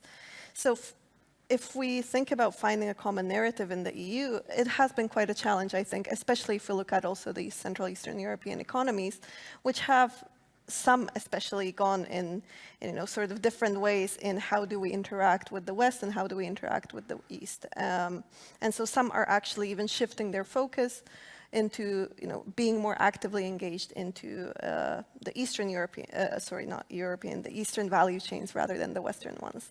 And I think that makes it more difficult to come up with a joint strategy.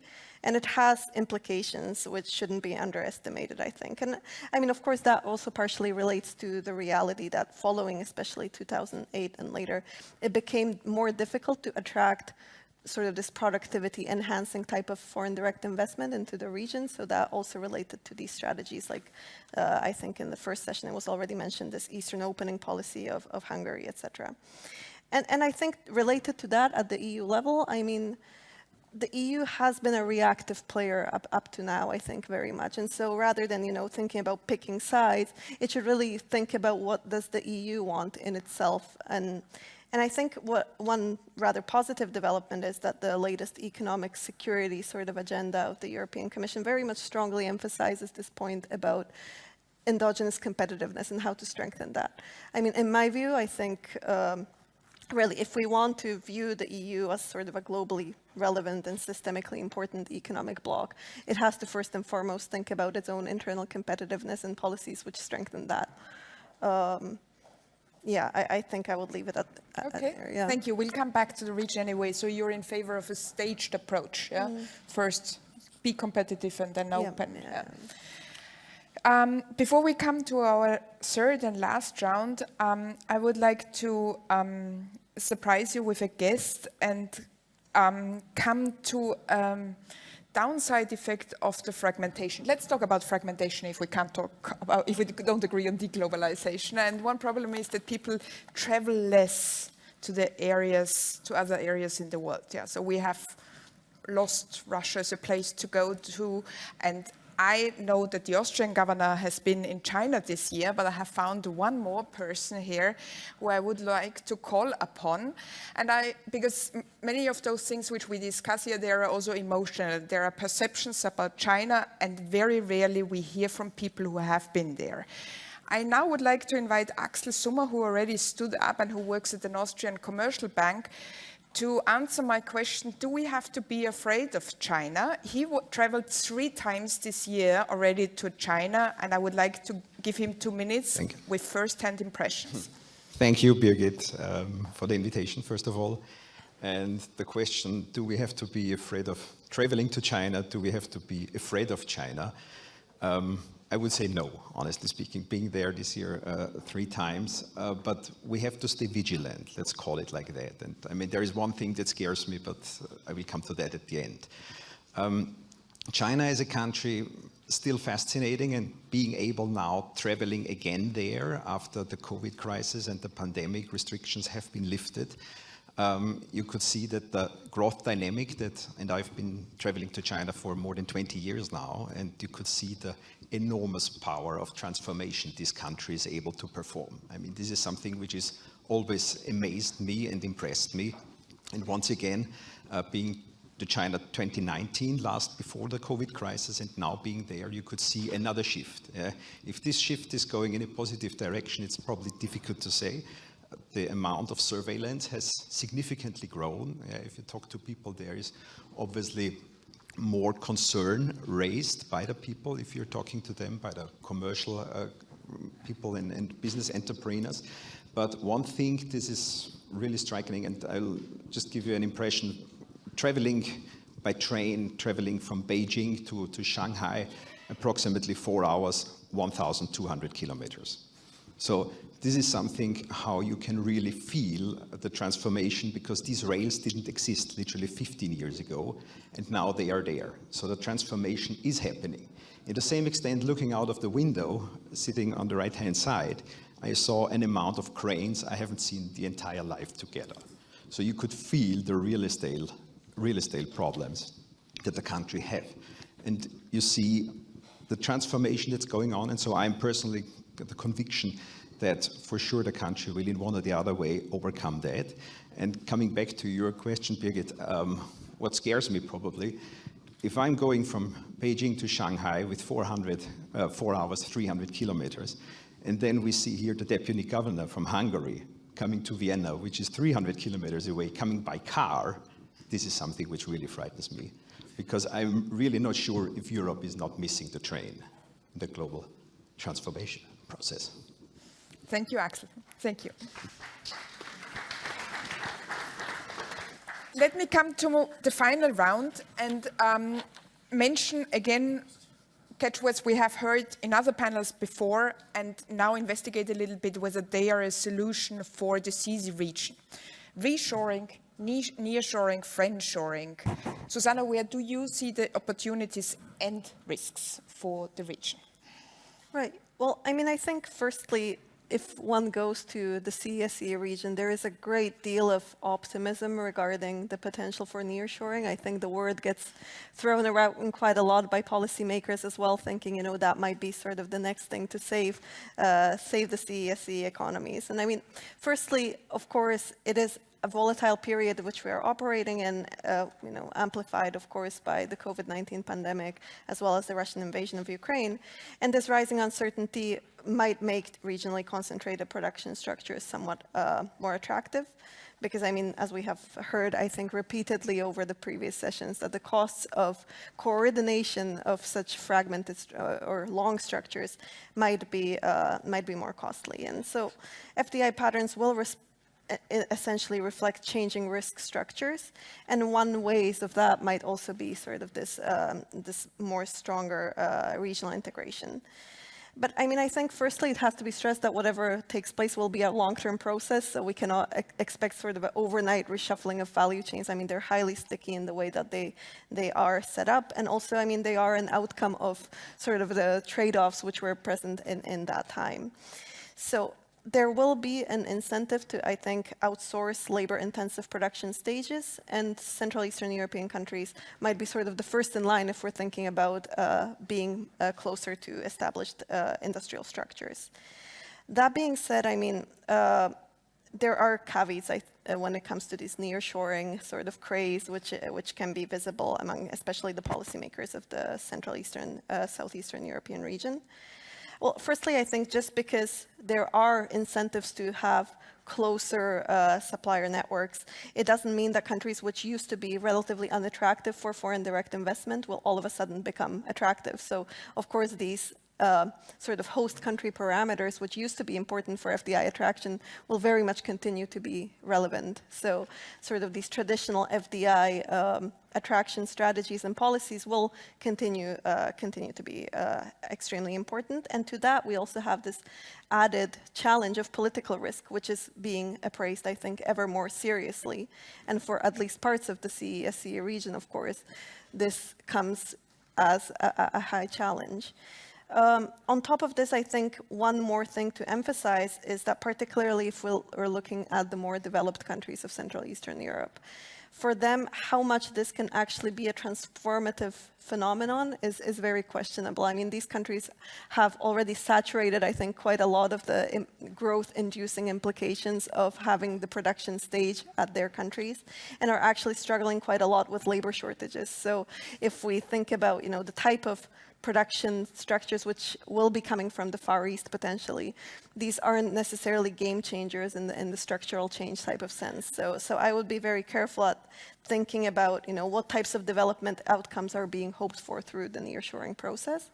And finally, just to add some sort of counterbalancing trends, which are, I think, also present in the global economy, which can work in the opposite direction to nearshoring, and I think these also need to be thought about, is, well, firstly, I mean, the energy crisis. If Central Eastern European and Southeastern European countries have really struggled with energy security over the past years, and if this becomes sort of a long-term issue, it might actually induce sort of far-shoring, because companies will be very reluctant to locate in places where energy supply might be unstable.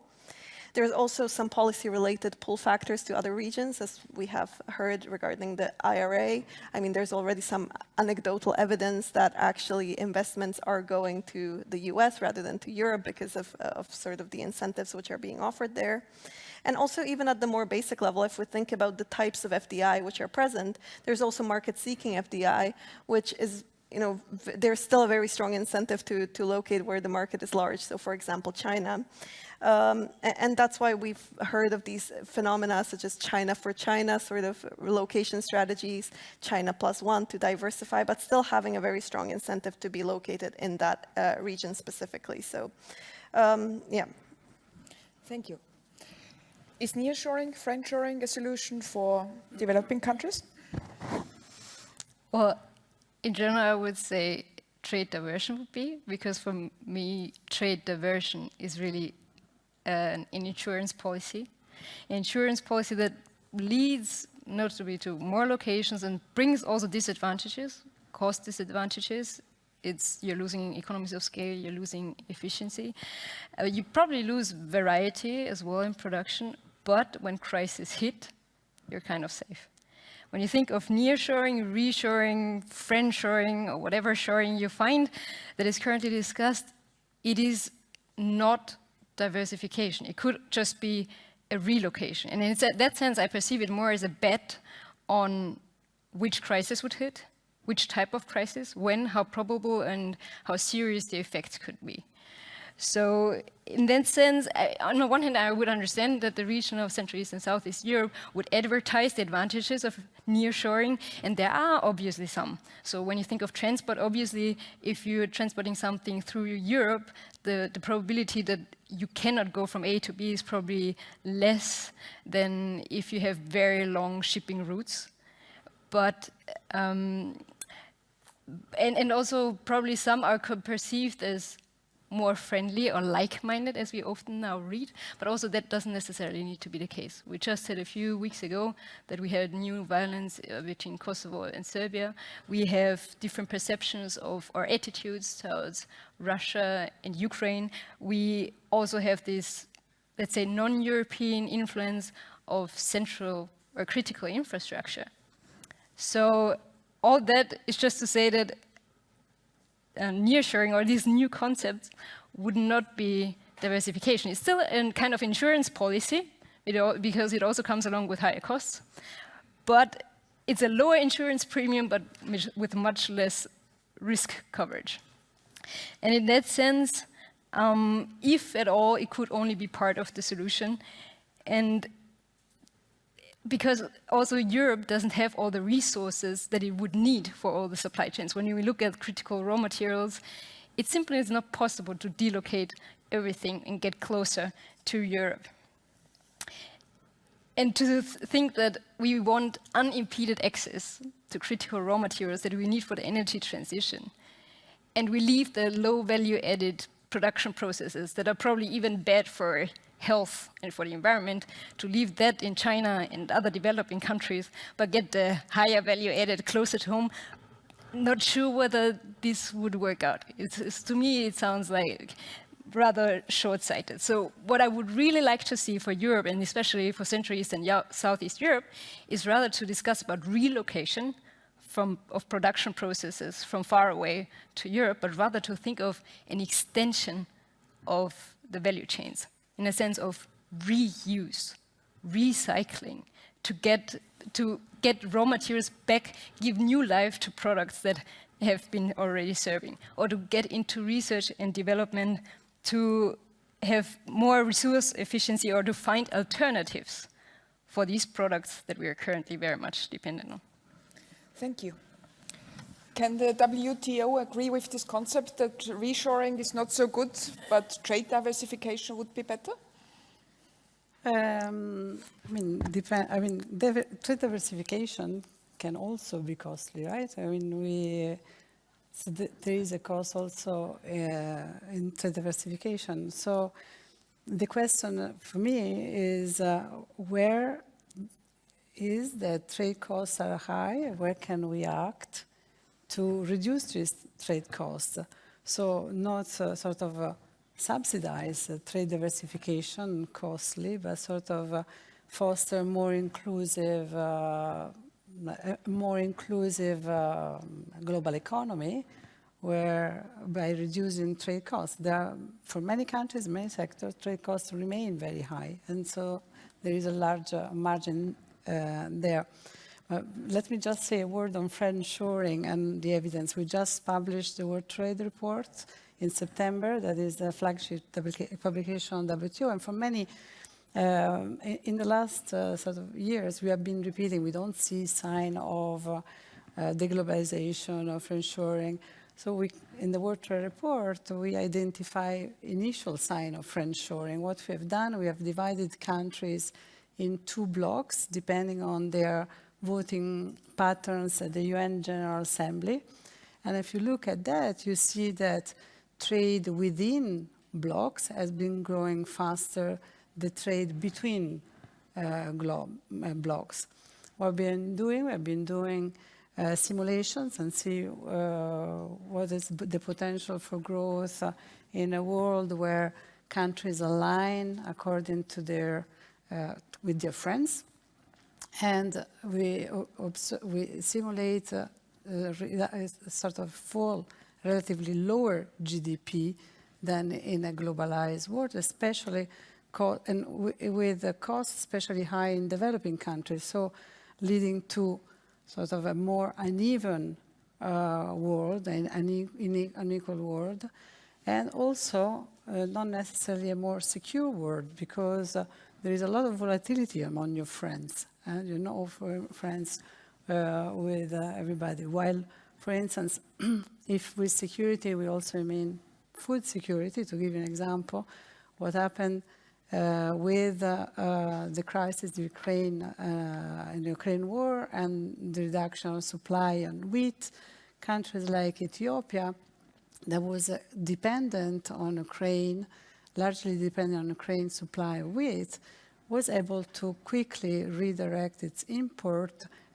from France, Argentina, and Canada, I believe, or US, I don't remember, but sort of in different continents.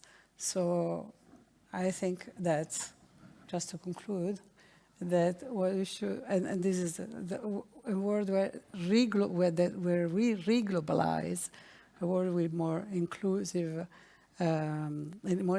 more people, more countries, maybe also more issues, given what's happening. It's the better way forward.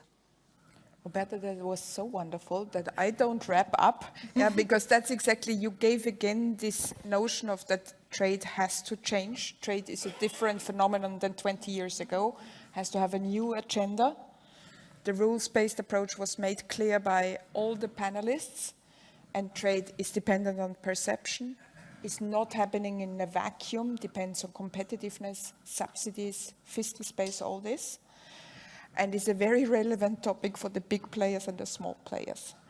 Thank you very much for this very comprehensive round, and thanks to you for listening. I hope we were fulfilling the commitment to answer relevant questions, and I have the promise that 2 out of 3 panelists are also available over a drink.